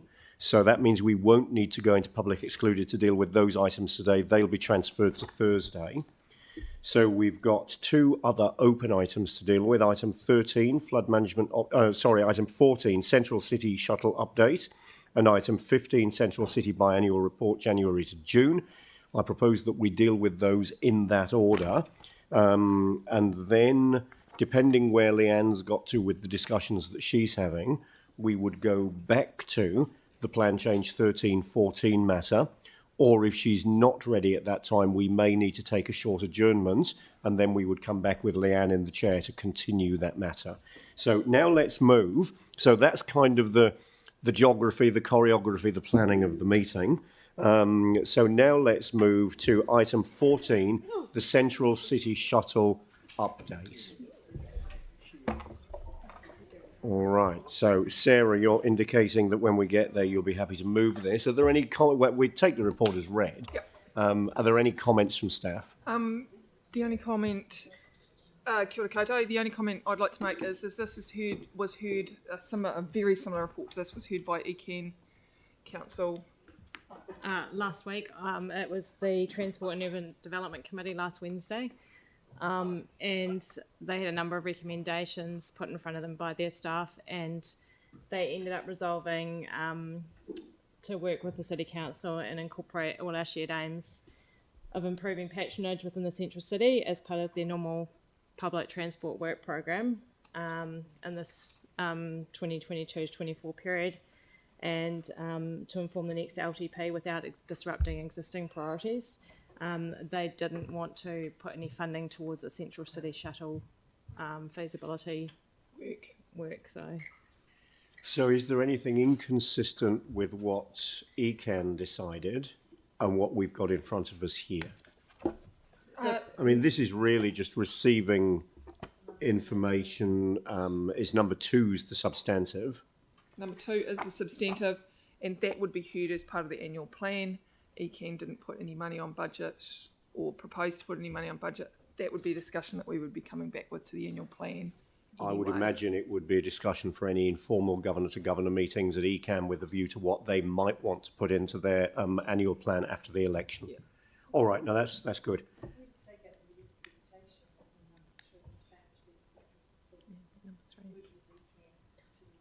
Without, I think you could just put a full stop after priorities.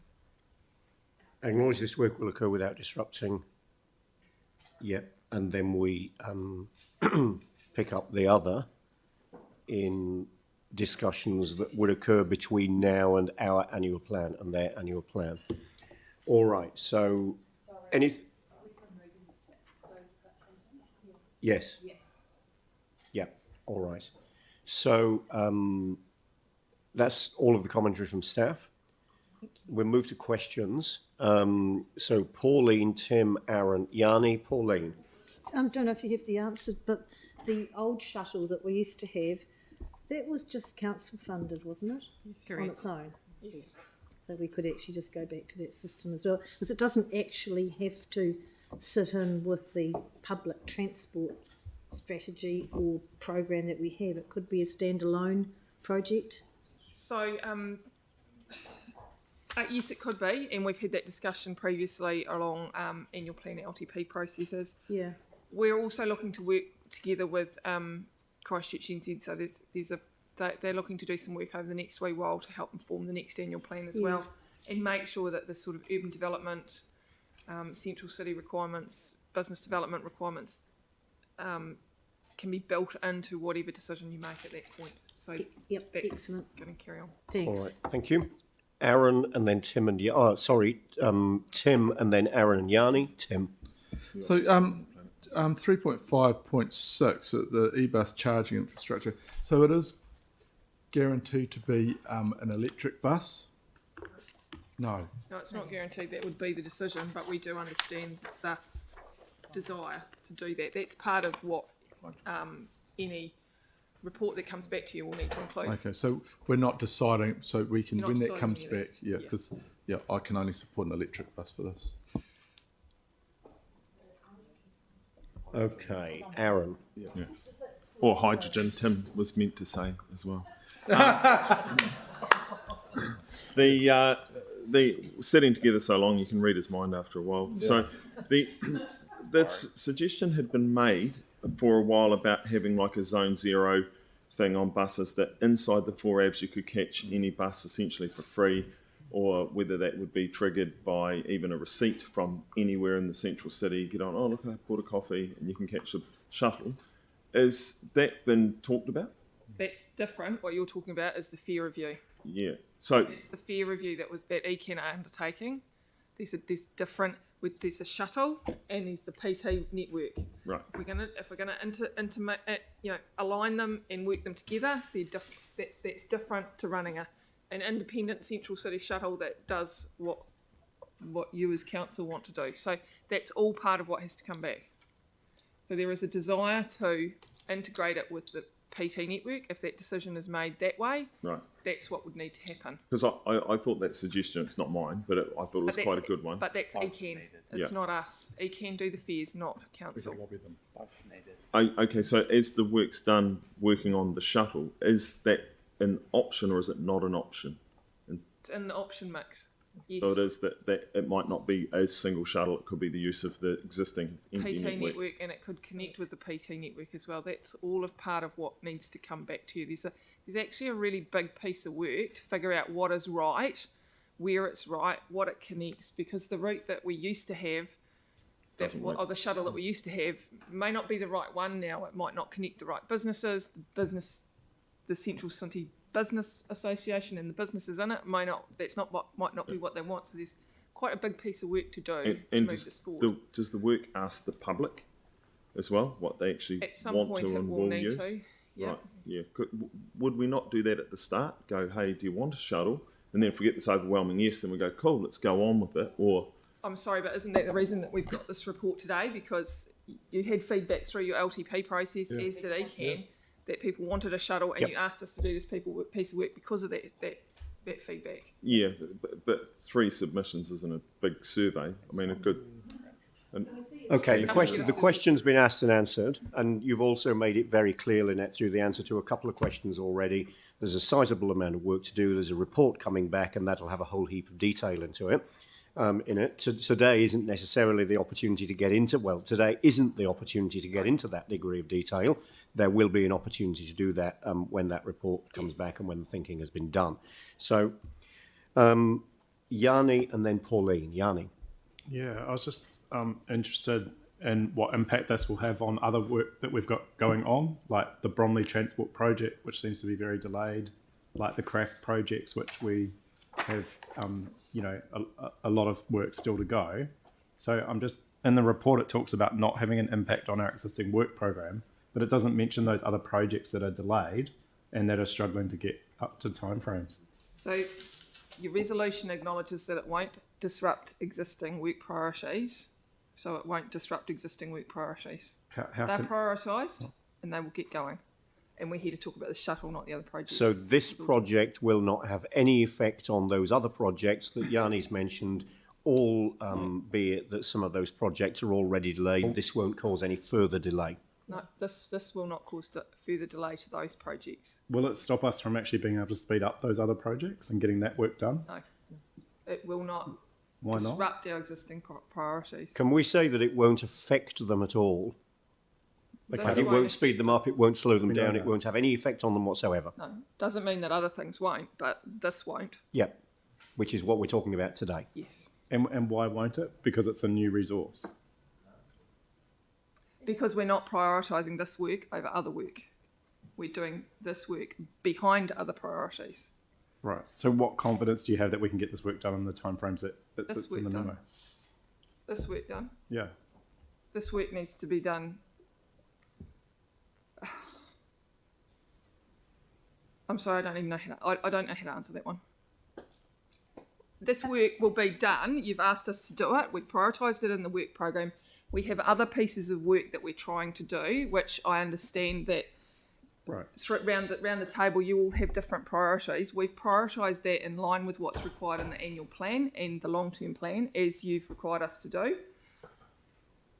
There are reasons that other pieces of work get delayed. This piece of work will not delay other pieces of work. So point of order, Not be the Mr reason. Chair, it's That wading question's into been asked about management. 3 times now. All right. Pauline. With the will of the mover, I'm wondering, and I assume Jake's seconder, that Well, Sarah's indicated that she wants to move this. well, she's already written down as moving. Yep. So I assume Yep. the second is Jake. And seconded by Jake then, And yeah. So number move 2, Sarah, seconded Jake. Yep. Could we put the words add a zero emission central city shuttle? I mean, we've already got a whole pile of stuff. That's already, it is already fundamentally in there. But, I mean, I think it should we be would, in we would need to bring you back a report that provides you all the options. One of those options, as nasty as it sounds, would have to be to use non-electric fleet, because there'll be a different cost implication. Look, I to it. understand that. I'm just asking trade-offs if for we it. can put the word zero emission in there, because that is what the only thing I would support going forward, and I think it's the only thing this council can support going forward. Pauline, But if there's no will to do that, that's fine. I just address it though. And one of the things that I'd be reluctant in is if we ended up with a system that was free within the 4 apps, like Aaron was talking about that Mike raised about 2 years ago, then some of those buses aren't yet fully electric, and the ECAN fleet is moving to that over time.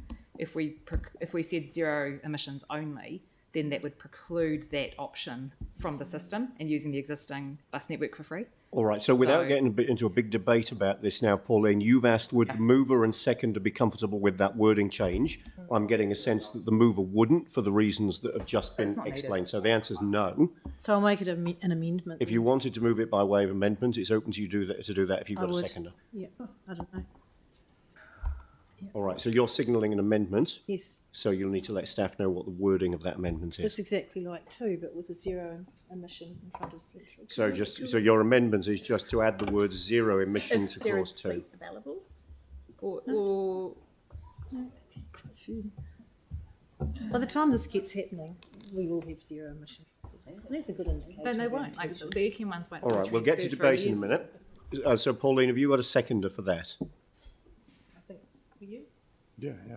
So yeah, so it's moved by Pauline, seconded Yanni by way of amendment. That's fine. All right.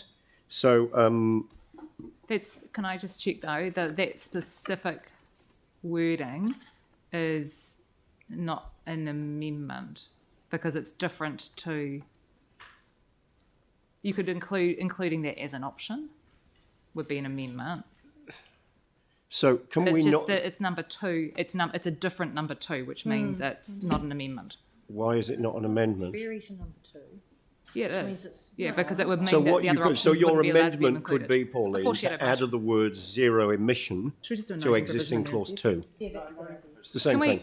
So would you be happy if we put a noting provision in instead, which asked for zero emissions vehicles to be a priority or to be prioritised or something like that? To be preference. To be yeah.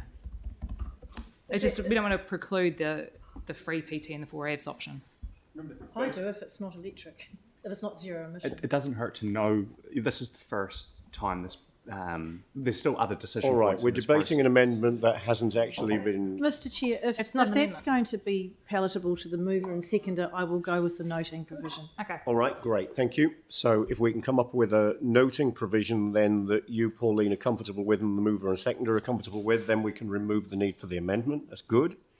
Are there any other questions at this time? Yanni? Yeah, I just wanted to check, given that government has announced all these different types of funding, if council put an application in for funding for this, could it be done sooner? Like, is there any, Quite a lot of work to do. Sorry, what sort of funding? like, my understanding is there was the Streets for People funding which has been allocated, and then there's also, isn't there another proposed lot of funding, surf funding? So I don't think it would expressions of qualify for interest. And this was not part of our initial application, but there may be other opportunities In the next future. year or the following year, because that's an annual. Right, and could it be, if we wanted to do this sooner, could we do this out of some of the craft funding that we've allocated to PT? No, we can't, Because, why not? because that is to deliver the business case as identified in the business case, and it wasn't identified in the business case. Right, okay. And just for the council's awareness, we've had advice from NZTA that it isn't something they would support. Right. All right, thank you. Okay. Any further questions? All right, so this has been moved and seconded. We've got this addition notes the preference for zero emission shuttle. Is there any debate? Jake? Only to say it's great to see progress on this. Recently, I sent out a survey to my community to ask them what their thoughts were on the service.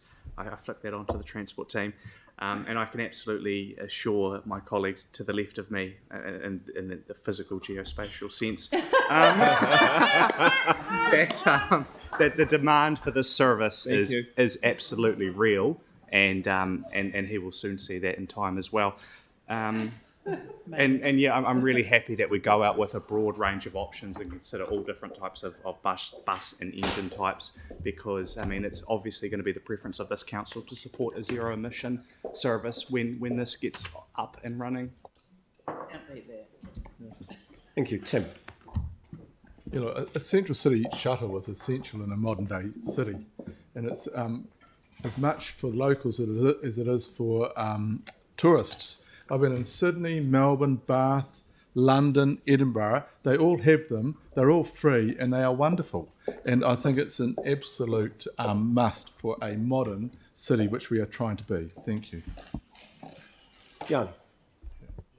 Thank you. I mean, this has been an ongoing issue for a number of years. And while I'm supportive of what's being proposed and that we can consider it, I think it is also important to acknowledge that there's communities that have lost their core bus services from ECAN. Places like Bromley, Woolston, Linwood have had their bus services cut, and we're talking about an additional level of service to an area of the city that already has extensive public transport going through it. It's just not free. So I welcome getting the information back, because for a long time, one of the ideas has been that we would simply within the 4 hours make free travel on the buses if it's not going to be citywide, which, you know, obviously there's been some reductions in the fares that has increased bus patronage. But, you know, I think it's really interesting when we reflect on the conversations we've had with ECAN, who have told us, I think, that they don't see that fares lead to an increase in people using the buses. But when we've seen with the COVID environment, when we reduced the fares, we had more people using public transport. So I think I look forward to getting this work done. I am a little bit concerned that it will impact on other priorities, but I appreciate that staff have given us an undertaking that it won't. But it would be good to acknowledge that we still have a lot of things that we need to get on and get done, and we can't just keep adding things to the list of things to be done without adding either additional resource or looking at the things that are falling behind and bringing them up to the timeframes that the community expected of us, particularly around things like the Capital Acceleration Fund. Thank you. All right, no further discussion. Mike. Look, I think this is a good step forward. A lot of us have been talking about this for a while, trying to get some action. So it's really good that we're finally seeing something a little bit more concrete, and that actually we're trying to do that in collaboration with ECAN. Look, I think if this was just a public transport project in itself, it would not not stack up at all, but it's more than public transport. It's also around central city attraction and accessibility. And once in place, it can link people between, the museum and the botanical gardens around Cashel, Moara, the hospital, Te Kaha, Parakori. It's actually really important that we have this as, if we want to have a city, I guess, a central city that's thriving and will benefit everyone in Christchurch and also greater Christchurch. We all know about some of the concerns of other areas of the bus routes, and actually a lot of that's picked up in PT futures. So I think we also need to be aware that some of the concerns that have been raised are actually, they are real concerns, but they are being addressed from a current public transport plan that we have on budget. This is something that we don't currently have. This is something that's been missed for a long time. This is something that we're hearing from a lot of people that they want reinstated. There's a huge opportunity in this space, with obviously the rebuild of our central city getting closer to being completed. The timing's right to now have this back. So I welcome this decision today.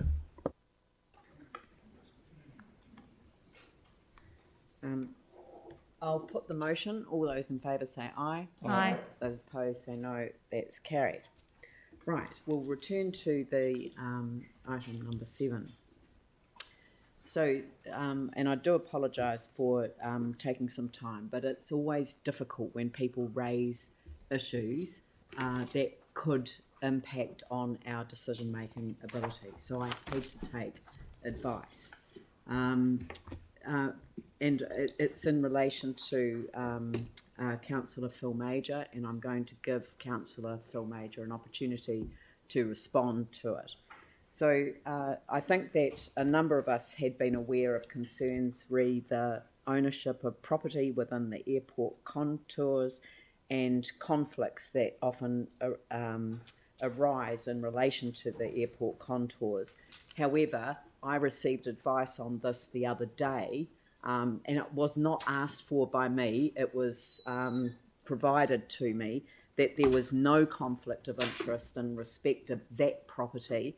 But I'm doing this for the sake of completeness because it was raised with me, not asked for by me the other day, last Thursday.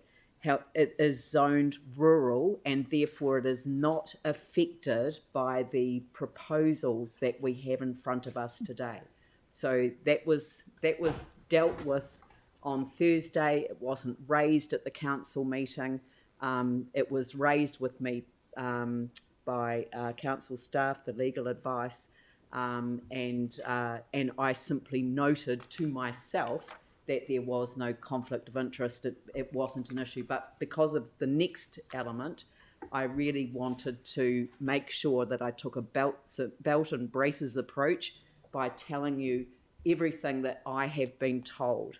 And this is not because I asked for the information, it is because I was provided with it. So when I came back from the break, I was told that advice had been given to Councillor Major that he should reflect on his participation in this item for 2 reasons. One was the potential for predetermination, having declared before the meeting his intention to vote against the staff recommendations we would be considering today. And the second was the release of donations made to his mural campaign has raised the perception of potential bias as donations have been made by developers. I was advised that Councillor Major would reflect on that and that he would advise the meeting of his intention in that regard. And that's what I was simply trying to clarify with him before the meeting. So I will now hand over. So is there an opportunity for questions of the legal team? No. I'm so going has there to, been an no, opportunity there will be for no Phil? discussion about this at all. I'm going to invite Councillor Major. So this has been put on Phil I now am going to in a public meeting. He knows this. I'm going to ask Councillor Major. So the lawyers have talked out the Excuse back me. for Excuse 15 me. minutes. Order. Could This you is please? outrageous. Excuse me. I'm going to have to ask you to leave, Councillor McDonald. If Oh, you I will don't, if this proceeds. If you don't, behave yourself. I have asked you to give Councillor Major a moment to respond as he is prepared to do, because I made sure that he knew what was happening, and he will provide the meeting with his response, and then we will move on, and no debate will be entered into by anyone in relation to this matter. Councillor Major. Thank you, Leanne, and thank you for clearing up the airport contour stuff from last week. That's very good. It has been brought to my attention at 11 o'clock this morning that some other councillors have complained that I have a perceived bias on this matter that we're talking about at the moment.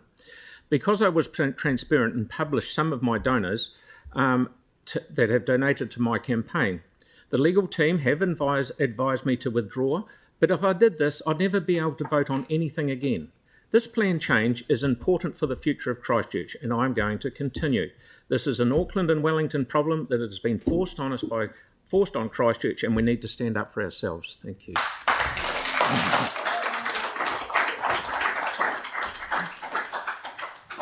So now we'll move on to the item of business.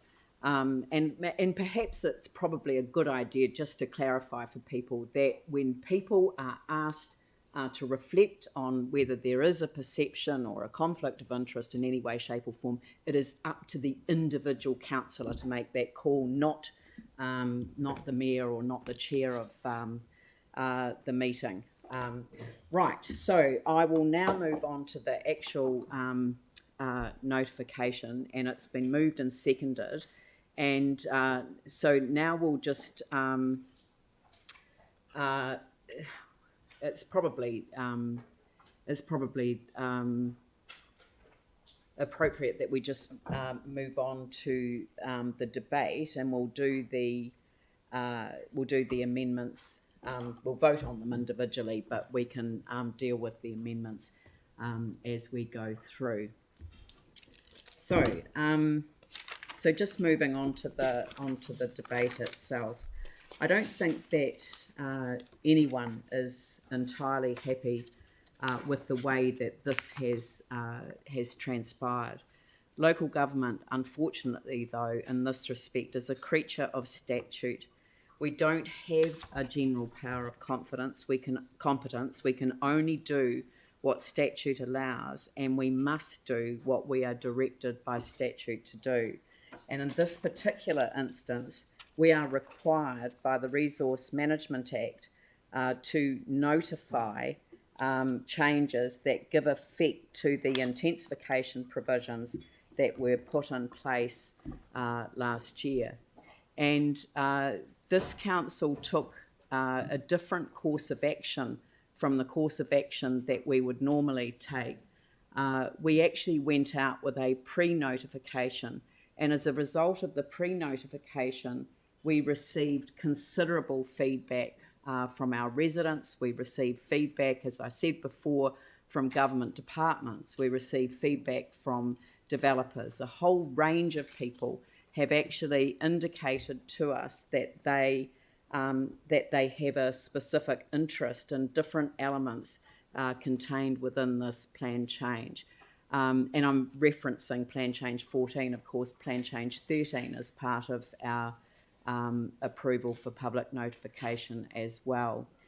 The issues around that I have looked at, and I guess that I was disappointed in many respects that I couldn't go straight to adding an additional qualifying matter which reflected the priorities that you would apply to intensification.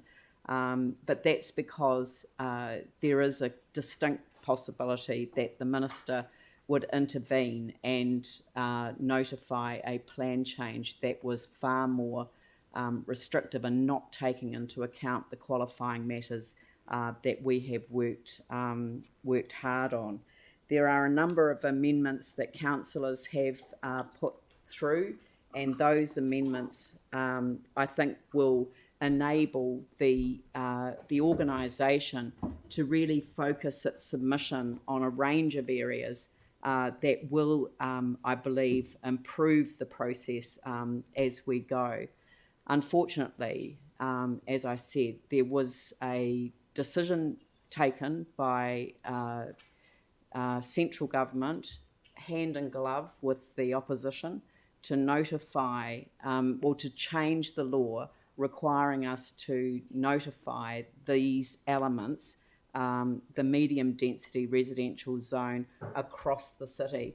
And I think that the difficulty that we've been placed in as a city is that we have no alternative other than to notify a plan change. If we don't notify the plan change, then the minister will appoint somebody who will.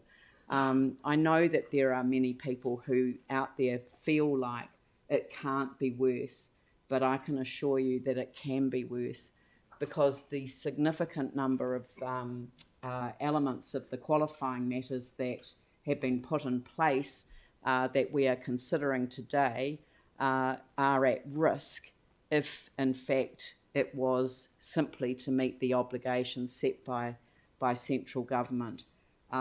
I recall when I presented the submission completely opposing this imposition on our city of a one-size-fits-all Auckland solution really for the rest of the country. But Auckland and Wellington, we simply are a flat city. The issues here are quite different than what they are in other parts of the country. I made this point over and over and over again. I have repeated it to ministers. I have repeated it to the Ministry for the Environment. They seem to be blithely unaware of all of the changes that were imposed on our city as a result of the earthquakes and the significant differences between our district plan and the district plans of both Auckland and Wellington. So, but we are where we are, and we are required by law to notify a plan change in accordance with the RMA, and that's what I'm proposing that we do today. No one else? Tim? Thank you. Look, I'm really disappointed that the government's done this to us. There's no question to that. I want to thank our staff. They've done an outstanding job, and it is under a lot of pressure. We all are. And it's appalling, and it's an appalling piece of legislation, let's be honest, to allow any person can apply to the High Court for an urgent order to direct council to implement the plan if we choose not to. That is any individual or organisation. The minister could appoint a Crown manager, and previous governments have. We had one here, and to their integrity and credit, they came in and they looked at only one piece of this council's function, and they worked on that. They could have taken over the council, but to their credit, they concentrated on one piece. This could happen again, because it's happened once before. So the minister could appoint a Crown manager to just perform the duties to notify the plan change. If that happened, council would then have no control over the content of the notified plan. I'm the council of the Cashmere Ward, which by area has the largest character areas in the city, and I am truly worried for my communities. The minister has said of the Auckland plan, Auckland's character areas are too restrictive and may be looked at reviewed. So that's from the minister. The only Crown entity to comment on the council's proposal is Kāinga Ora, which has stated Kāinga Ora does not support either character areas or heritage areas as legitimate qualifying matters. Kāinga Ora is opposed to the use of character areas which reduce density below the level provided by the MDRS. Nowhere in this legislation does it take into account the social impact and the mental welfare of our communities that have been through so much since the earthquakes and everything else. So, although it is not popular, my concern is for my community and those in it, and I believe it is better to have some kind of control than none at all. So I will be supporting the council staff today. Aaron? Yeah, we had a lot of submissions last week, people asking us to vote no, and I think Leanne's made it pretty clear from her position, and she spent a bit of time in Parliament, why we should be going along with the staff recommendation. But this council stood up to Three Waters and unanimously said no. And when your public come out like they have and say no to something, sometimes you've got to go with the public, even if it means you might get a bit of a whipping at the back end. That's life. That's how it goes sometimes. And I will go with the public on this one and back what they say. I wish I was going to be sitting at a council table that unanimously said no to Wellington, because I think in recent times Wellington's made a ton of mistakes. The restructure of the Polytechs, the restructure of health, the taking over of Three Waters. Shall we carry on? And just when it comes to intensification, I don't think this country has got the social infrastructure for intensification. We don't have the right social fabric to put a whole lot of people who aren't going that well in life in the same neighbourhood in intensified housing. It just doesn't work. Most of the world call it ghettos, and we're about to create a whole lot, and it's not smart planning, and it's not a way forward, and it's not a socially acceptable way forward. So on behalf of those people that will be living in the boxes next to people they don't like, and we know the outcomes of that, on their behalf and on behalf of people that own properties that don't want to live in the shadows of the ghettos, I'll vote for them.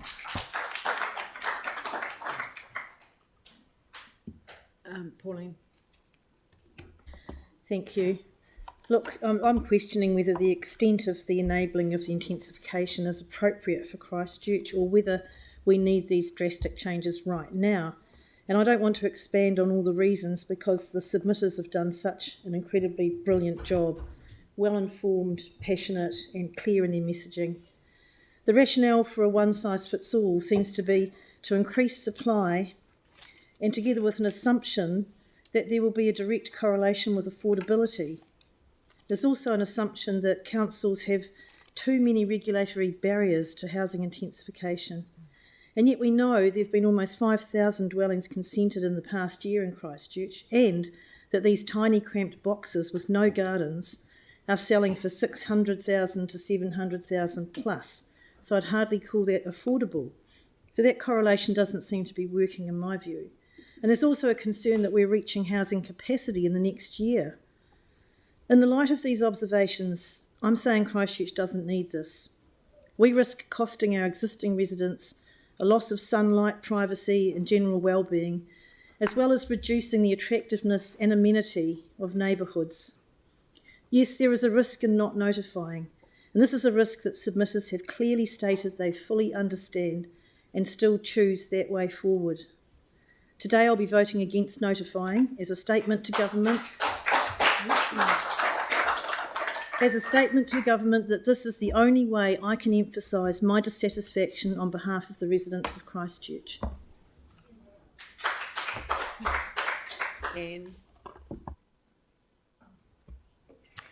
There are very sound reasons for intensification. We need more houses.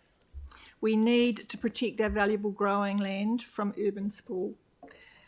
We need to reduce the need for people to use cars by building homes near transport hubs and key activity centres. Whilst PC14 is designed to achieve these, it is my view and the view of submitters we've heard from that it will be at the expense of the amenity, character, environment and quality of life of this city and its residents.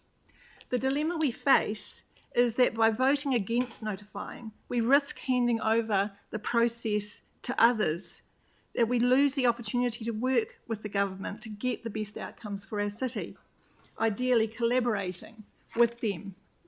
However, I find myself thinking back to what we have been through with the chlorination issue. There are similarities. I had hoped that by agreeing to the advice from the Ministry of Health to add chlorine to our water and to work with them collaboratively, that we would come to a good result.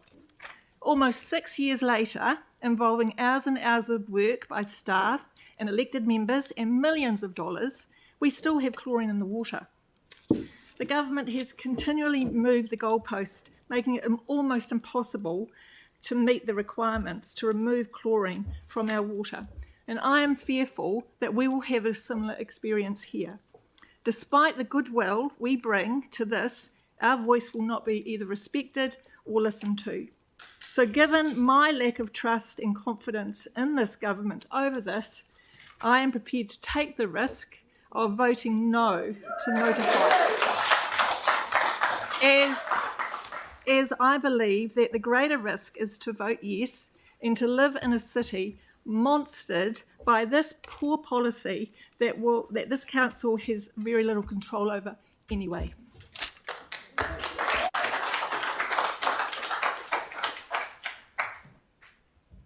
No one else? Sam?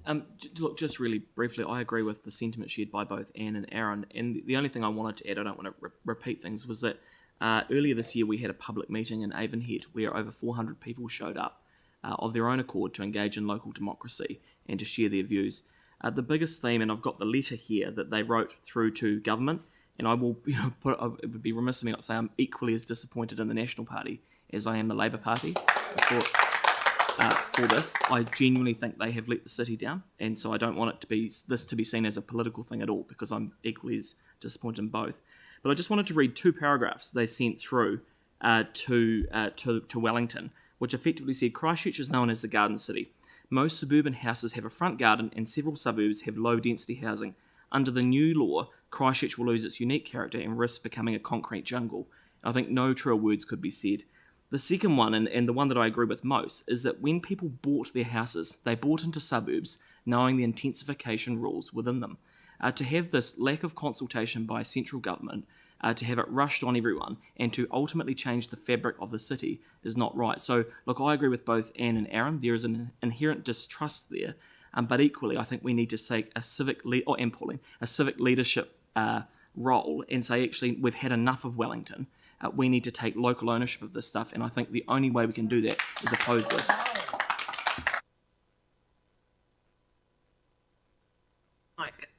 Thank you. Look, I think obviously at a city level we all realise the importance we need to do infill housing and intensify, and obviously the impact of that is felt at a community level, and it's really important that we put in parallel process as this, if this advances, to actually deal with some of those impacts. So I'd like to acknowledge Sarah's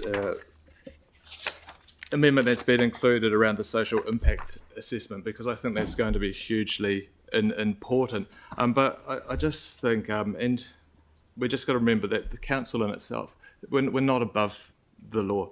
And look, the easy thing to do today would be to vote no. And yeah, I'm sure you'll get a huge cheer from the crowd, and it's great that people turn up.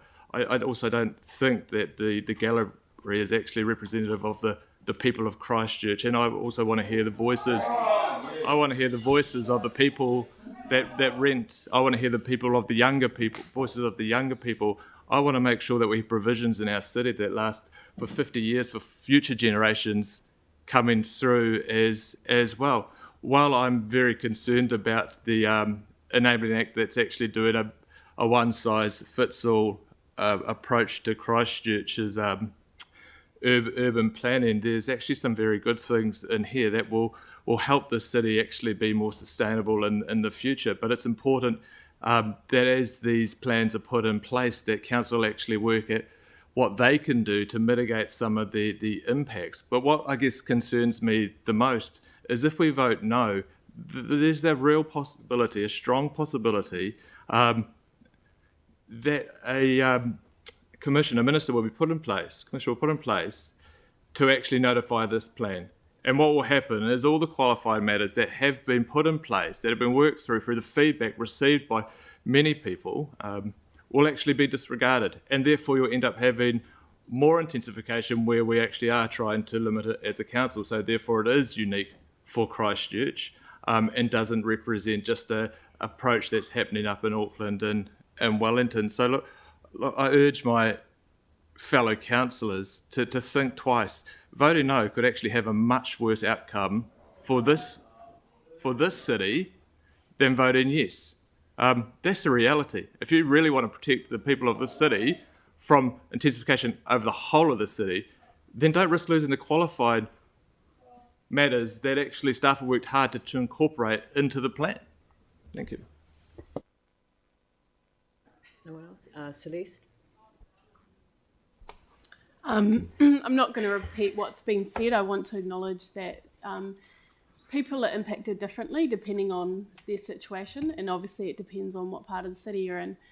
And I want to, acknowledge the work of staff and also the residents who've made submissions on this.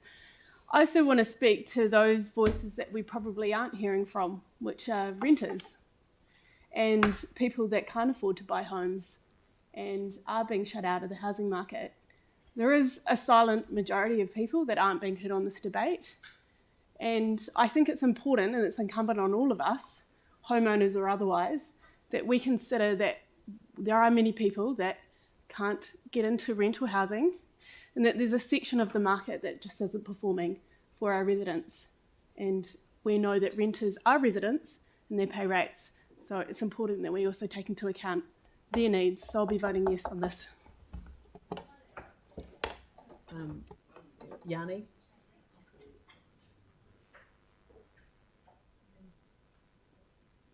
Thank you. Just wanted to start off by referring to an article that was written, How Mount Maunganui Turned from Paradise to Prison, which was a headline on a Stuff website article written by Max Christopherson a few years ago.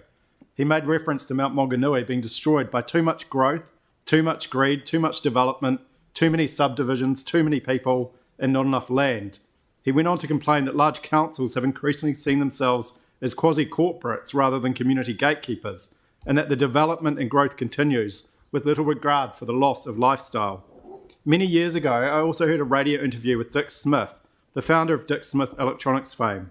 I looked up some information written about him, and some points he made resonates with me.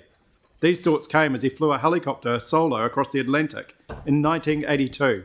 As part of the journey, seeing the world firsthand, flying over towns, cities, farms and factories, he commented, "Before people talked of climate change, I said, I can't believe that we're not completely wrecking the world.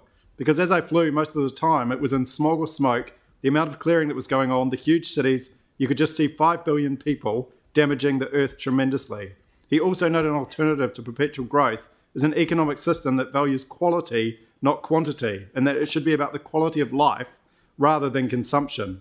So I highlight these points to you as we consider the future, because post-earthquake, we've already had much development for development's sake, with many greenfields across Christchurch being rezoned for additional housing. The urban development strategy that we did in 2007 made it really clear that people were against urban sprawl and people favoured retaining a green belt around the edge of the city with good urban design and with affordability, amenity, character and heritage being protected. I know we're in a difficult and dangerous predicament, but there are times in life where you must stand up for what is right. The increased enablement for higher density in this plan change is unlikely to give rise to the desired and necessary market shift to realise a more compact urban form. Further, given the required price points for apartments to become feasible, it's difficult to foresee that private development market delivering substantially more affordable housing options. That's from our own report. This city has a proud legacy of having a strong social and environmental conscience and doing what is right. From Kate Shepherd to the nuclear-free movement to the People's Republic of Christchurch, it is time to do it again. The right thing to do is not to notify this because there's widespread community concern about the impact it will have on the well-being of our local residents and that we have sufficient land already zoned to deal with what is being sought around housing affordability. Our board has also heard from the people who rent about the huge social impact that this intensification has on them, and it is not a positive, it is an absolute negative. Please support my amendment to write to the Minister as per my amendment to work in partnership to address housing affordability and sustainable development. I urge you to stand with the community and stand up to the government by not notifying this plan change.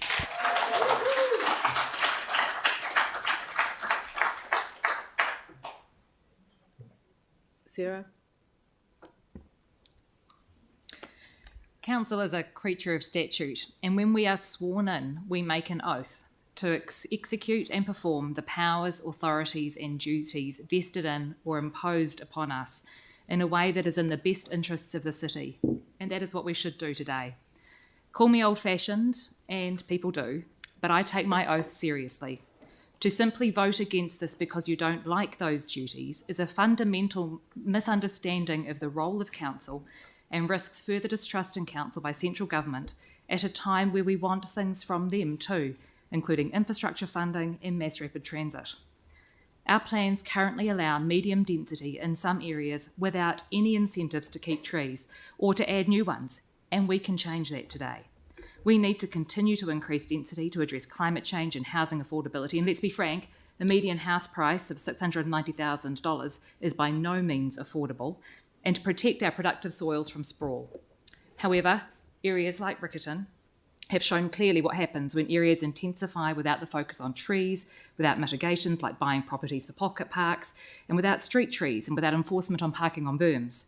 And that is on us, not the new rules. Council needs to invest in our communities and to provide amenity in the public realm and integrated transport options as we enable more affordable housing for those who currently do not own their own home.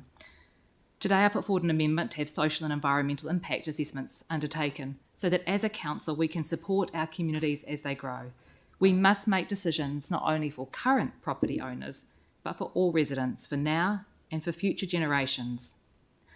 While the focus today has been on mostly the residential areas, I am actually excited to see the upzoning of the area adjacent to the central city between Morehouse Ave and Brougham Street, from industrial to mixed use. It will become a vibrant and bunky area within a walking distance of the city centre, and I'm looking forward to seeing how it develops. It is clear today that one of the only groups that will benefit if we vote no are property developers. Notification of plan changes by a Crown appointment without some of the proposed qualifying matters will give property developers more space to develop and lower costs with no financial contributions and no incentive to save or plant any trees, even if they have to wait a couple of weeks to do so. I fully understand the concerns of residents who want to maintain their sunny sections and veggie gardens. I have one, but voting against this today gives no protections and has significant potential to make things worse. James and then Melanie. We were only contending with a matter related to fighting the government's Three Waters reform model at the last meeting.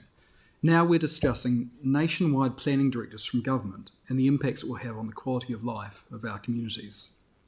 We need to stand up and fight for Christchurch because this matters. Government thinks that they know best, but I'm sorry, our local communities deserve to be respected, not roll with what's imposed on them by Wellington. I'm not opposed to higher density living, but it's got to be in appropriate areas, not copy and pasting planning rules nationwide and negatively impacting the quality of our residents' lives in the process. Parts of the central city make perfect sense for mixed use and higher density living. We're only halfway to our residential population target there, but forcing it in areas where families have specifically chosen to live for the very reason that it provides for a lighter density of living and it suits their lifestyle is quite frankly draconian. So we stay in the boat if we notify, we don't stay in the boat if we don't notify. I've heard that argument before. Case in point, Three Waters. We agreed to work with the Crown in good faith. The ability to opt out was promised if our determination was that it didn't work for our city and our ratepayers, but yet they mandated it. Working in good faith and staying in that boat led to the government sinking the ship anyway. Fool me once, shame on you. Fool me twice, shame on me. It's time to say enough is enough. Our communities need and expect us to stand up for them. I will be voting no to notifying this because it's straight out wrong, because our communities deserve us to send a strong message to Wellington, and that is that local communities matters, and the local democracy is imperative. Thank you. Melanie. I don't believe that a blanket rule of allowing 3 stories anywhere in this city is necessary. This government and our MPs have not been listening. Much of our community is frightened about the effect of 3-storey buildings next door to them, particularly in regards to shading. We all know how important sunlight is for our health and well-being. The fact that as a council we effectively need to rubber stamp these changes by notifying a plan change to our district plan is wholly unfair. It puts us in an extremely difficult position, not least if we support notification today will appear to be acting against the interests of much of our community. One of the major concerns around developments happening at the moment, especially in Addington, is about the loss of established trees on private properties in our suburbs. The concept of using financial contributions to encourage developers to either retain full-grown trees or plant new trees is the only method we have to prevent or mitigate the complete clear felling of trees in every single suburb of this city. Financial contributions would mean that if developers choose not to provide at least 20% canopy cover in 20 years, council can at least squeeze money out of them that will effectively go into our combined ratepayers' pocket. And I am keen to see this council push this further by requiring 25% tree canopy cover on developed sites, extracting more trees or more money out of developers. Please support my amendment on this today. I don't agree with the one-size-fits-all approach to our city. This council cares far more about its people than this government does. Do we bow down and let the government walk all over us, or do we stand up for what we believe in? I want to vote no, not to notify, to give the proverbial finger to the government and let them take full responsibility. I also want to vote yes to notify, to try our best to protect our character and heritage areas and protect the trees in our suburbs.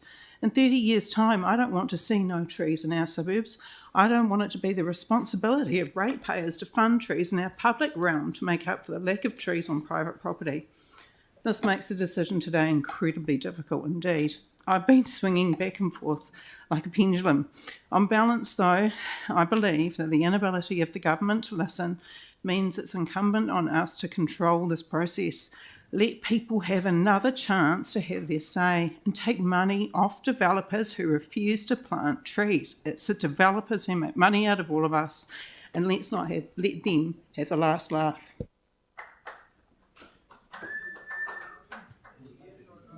Anyone else? Anyone else? Order, order, order, please. Is there anyone else that wants to speak to this today? Andrew? I wasn't going to, but I will. Christchurch isn't Auckland, and Christchurch does not need Auckland solutions for problems that Christchurch does not have. We have an opportunity today either to reject this outright, and that's what we've been asked to do by a lot of the people sitting in the public gallery, and I've been taken aback by the degree of knowledge, the degree of passion, and the degree of, I think, anger probably would be the right word, that we've heard from submitters, and I've listened to that and I've heard it. I want the best outcome for Christchurch. I want Christchurch to continue to be the green city, the garden city, the city with heaps of trees, the city with open green space where our children can play and where we can go for a walk. I don't want Christchurch to be a parody of some of the worst developments that we see in other cities around the country. But I want us to remain in control of what happens in Christchurch as a council. I don't want somebody appointed that imposes on us a view from outside of this city. So whilst I've got every understanding of what's been asked for, and whilst I agree with the outcome that people are seeking, I want the green space and the trees and the sunlight as much as anybody else in this city does. I think the way for us to achieve this is by remaining in control of the process ourselves. I want to see the qualifying matters strengthened to the greatest extent they can be, and there's been a huge amount of work done by council staff and by councillors, and in the latest iteration of the resolution that's been moved and seconded as a result of the work that the Mayor has done with staff as well. I'm going to support strengthening those qualifying matters to the greatest degree we possibly can, so that we remain in control of this process rather than giving it away. Anyone else? Right, well, I'll just close off the debate then. I think that, this is a hard decision for councillors to make, because obviously there are matters that have been imposed on us, and there are issues that we all understand and consider unfair because they have been imposed on us. This one-size-fits-all approach has been a challenge for every single one of us, and we have made submission after submission. And as we have said, it has largely fallen on deaf ears. But the concern that I continue to have is that if we fail to notify at all, we will have central government appointing someone to notify for us. And that notification will meet the requirements of the legislation. It may not allow for the qualifying matters that have been set out by the staff in the recommendation that's before us today. Now, councillors are prepared, obviously, on one hand, to take that risk, and other councillors are not prepared to take that risk. And I'm lining up with the councillors that are not prepared to take the risk that developers will get their way, which ultimately won't require financial contributions if they don't retain trees or plant trees, because that goes with the package. The financial contributions is not an existing provision in our district plan. It comes with this plan change. So I have to support us holding on to the process, because it will be worse if the council does not. And this is handing it on to the next council, but I'm afraid the government will intervene in the meantime if we don't. So that's the end of the debate. So if we could move now to the individual amendments. So rather than... Could we have a division? Yeah, I mean, that's probably the easiest way. Yeah, so although I think some of the amendments will just simply be carried on the voices, so... Well, certainly with the substantive, I think. No, the substantive will definitely be a division, right. So, the amendment number 7 has been moved and seconded, and that's request staff to make any changes necessary to the Plan Change 14 provisions to require 25% canopy, tree canopy cover on residential sites rather than 20%. So I'll put that motion. All those in favour say aye. Aye. Those opposed say no. That was a very few saying no, so that's Kewen and Major. And so that is carried. Then we move on to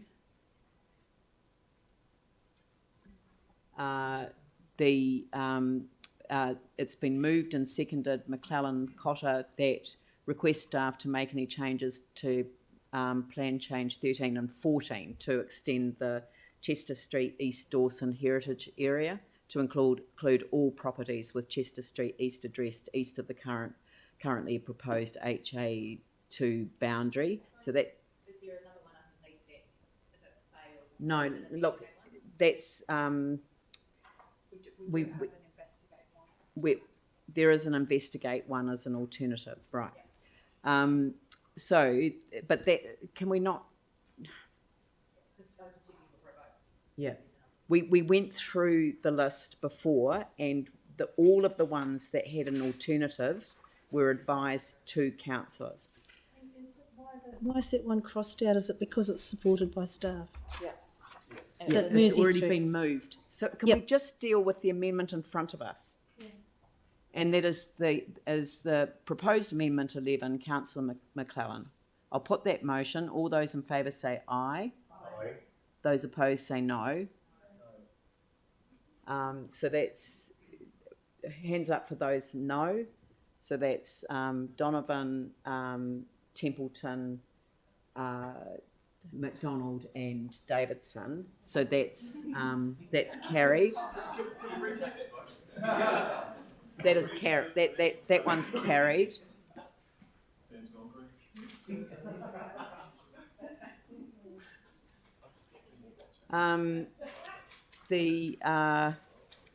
The next one is to request staff to amend Plan Change 14 provisions that enable building heights around the Victoria Street area to be reduced from 32 metres to 20 metres. So it's been moved and seconded. I'll put that motion. All those in favour say aye. Aye. Those opposed say no. That's carried. Kewen and Templeton. Next one is Councillor Johansson.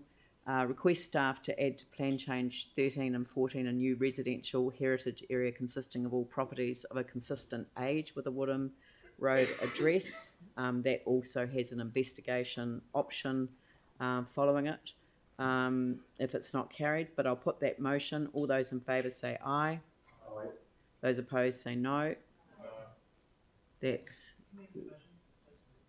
okay. Just raise your hands. It's probably those in favour. Put up your hands. 1, 2, 3, 4, 5, 6, 7, 8. That's tied vote. So, Catherine, I'm in favour. you're in favour. Yep. Yep. 9. Sorry. Okay, so that's carried. Any against? Yeah. Oh, does anyone want to be recorded as voting against? No. And the next one is the that Councillor Johansson. No, sorry. Request staff to investigate adding the Upper Riccarton War Library to the schedule. Oh no, that's that. Yeah, that's an investigate one. I don't think that there's a problem with that one. No. Eh? We can incorporate it into the main resolutions. Yeah.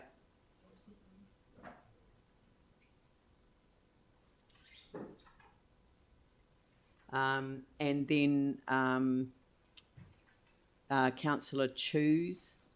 Request staff to amend the PC 14 identification of properties that are subject to the Riccarton Bush interface qualifying matter to include all of those recommended by staff and also the additional ones there in Kahu Road.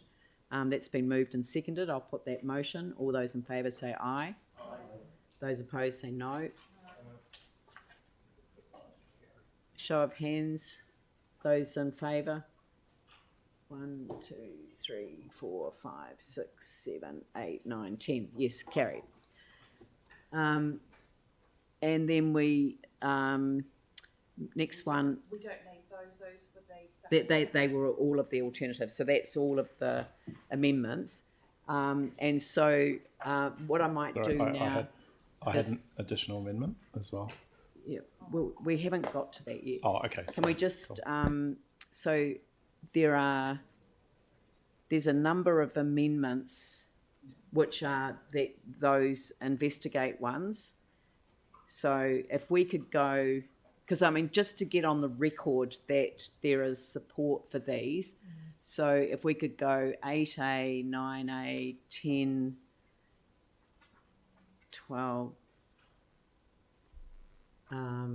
16, 17, 18, carry on. What?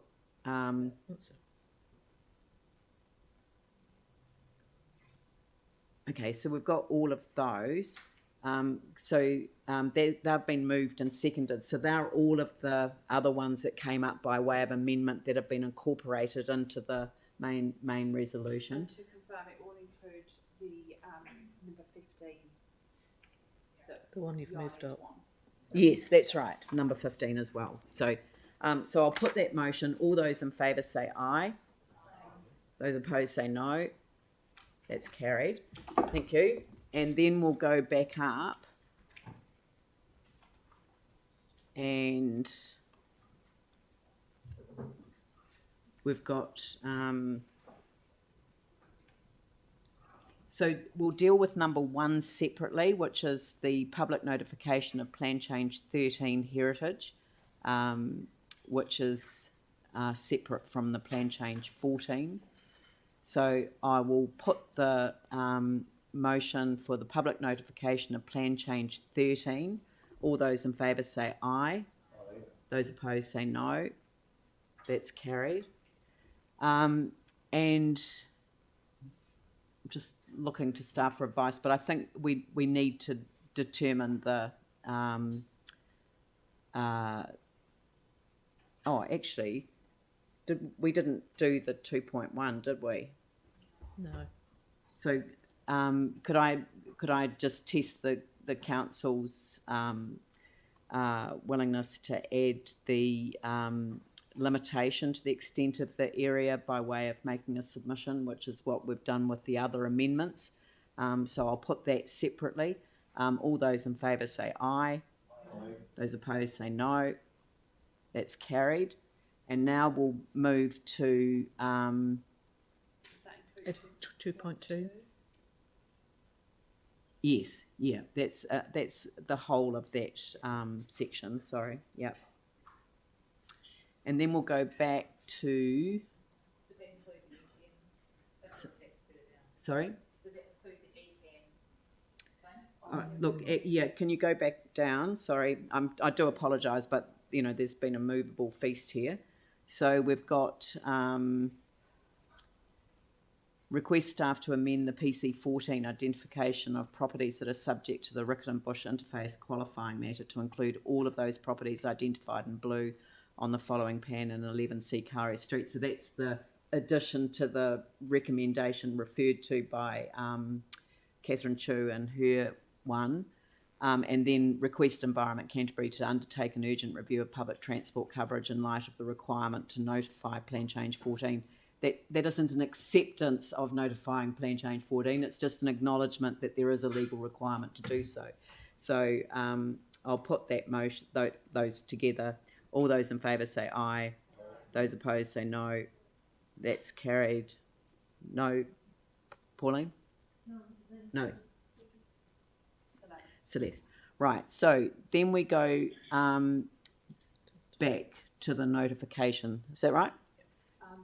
That's the last one, isn't it? Oh, we've got Yanni's got. I'll just bring it up just bear with me. Yeah. I mean, I just think we'd do the vote on the. We'll do the vote on the notification. So this is approved. The public notification of Plan Change 14 Housing and Business Choice and its associated evaluation point as included in attachments to this report. And you know, subject to the amendments that have been made. So, do we need to actually say is included in attachments to this report and amendments made to it, and amendments made in belts and braces, amendments made in this meeting? I mean, I just want this to be in the best possible condition. If it's going to go to someone appointed by the government, I want them to at least see what we did. Yeah. Okay. All right. So we won't call this. We'll just do this one by way of division. So for resolution 2, Councillor Galloway. Councillor Johansson. No. Deputy Mayor Turner. Yes. Councillor McLennan. No. Councillor Major. Councillor Goff. No. Councillor MacDonald. No. Councillor Keown. No. Councillor Cotter. No. Councillor Davidson. No. Councillor Scandrett. I'm going to abstain. Councillor Chu. No. Councillor Coker. No. Councillor Templeton. Councillor Donovan. Yes. Councillor Chin is not here. The Mayor. Yes.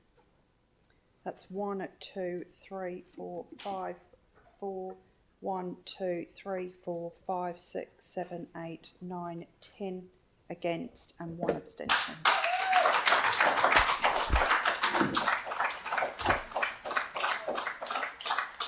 Thank you. Right, I declare that lost, and I think that under the circumstances, I think we'll close the meeting. And do you want to do item 15? What?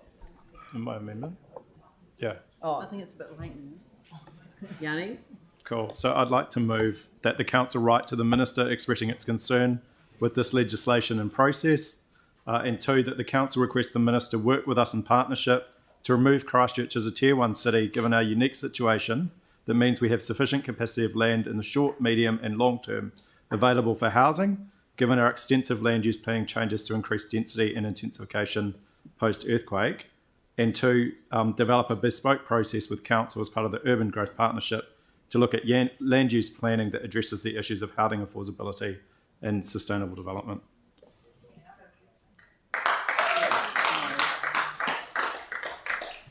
Sarah? So my understanding is that the Tier 1 city status gives us access to a range of other things and isn't just about this particular piece of legislation. So, for example, our Tier 1 status is what obligates us to have our transport emissions cut through the Ministry for Transport's emissions reductions plan and those kind of things. And I'm just wondering if the member would be open to the other stuff that's in the letter, but without removing us as a Tier 1 city, because there are other things as well that we're Tier 1 infrastructure funding, mass rapid transit, all of those things that we wouldn't get. Fair point. But we could work with us in partnership to develop a bespoke process with council, given our unique situation, but just take out the removal of the Tier 1. Yeah, I think you could just put the ISPP, which is the streamlined process, instead of Tier 1. Yeah. And you could remove us, from this particular process or whatever, but I think the Tier 1 city is really important for a range of other things that we want to do. Yeah. Do you want to change it to remove Christchurch as part of the ISPP? Or the MDRS But I think the reason that I'm just going to exercise a little bit of caution here is that the Urban Growth Partnership is a partnership with Waimakariri and so on, and they are Tier 1 because of the incredible growth. And so I'm just... Do you want to just take reference to the Urban Growth Partnership out and just remove Christchurch as the IPSS? We literally can't walk away from our neighbours when we're discussing intensification and the impacts of urban sprawl. We literally can't. I mean, I thought that was the point of your intervention earlier, was to actually identify that the urban development strategy has been in existence for a considerable period of time, and that some of the consequences... Okay, no, cool. I'm happy to leave it in. We can have a bespoke district. So, yeah, I'm happy to just leave it in if you guys are cool with it. That's what I would have thought would have been logical, is we've got an urban growth partnership with central government and with our neighbouring councils for Greater Christchurch. No longer trust us. Yeah. So that to me seemed the most sensible thing to do, but if people have other ideas, I'm open to it. I do think, though, given what we've just done, we should be writing to the minister expressing concern and giving some... I think he's got that message. Expressing his concern the other way around. So well, that doesn't mean we shouldn't express ours. With writing to the minister, but I don't want people to have an assumption that this is going to, that there won't be other impacts on relationships as a result. So that the council write to the minister expressing its concerns with this legislation and process. Why don't we just say that the council requests the minister to work with us in partnership to... No, I'm taking the next line. So we'll leave it the way it was. Yeah, that's right. That the council requests the minister to work with us in partnership, given our unique situation. So just remove Christchurch as part of that, given it.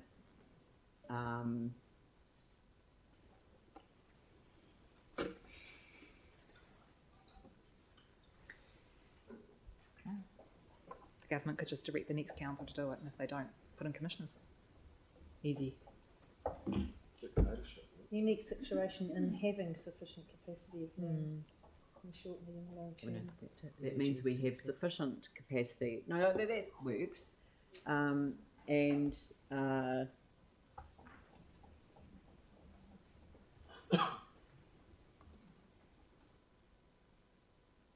If you start it and Yeah. look at the land use planning that addresses the issues of housing affordability and sustainable development, and take out the UGP. Yeah. Because they can't do that in isolation with just one council. Yes, I know, but Yeah. we're not going to get a bespoke process that unless we're walking away from the urban growth partnership, and we can't actually do that as part of this process. So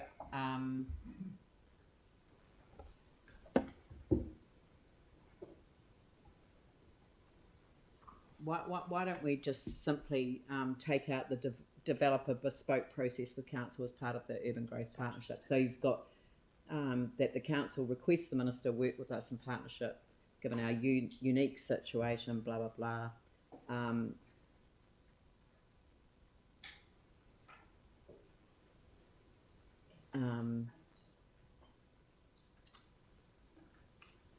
Yeah.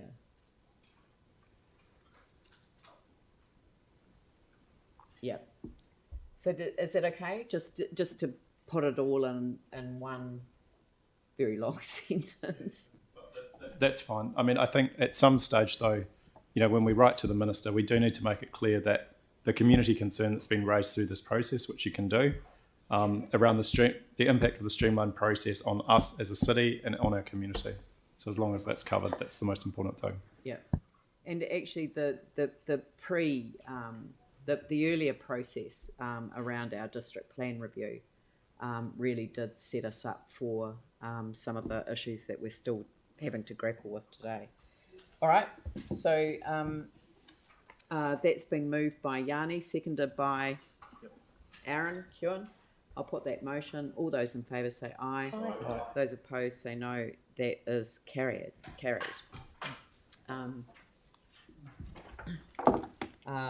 Kia whakairea te tapu, kia wātea ai te ara, kia turuki whakataha ai, kia turuki whakataha ai. Haumi e, hui e, tai ki e. I declare the meeting closed.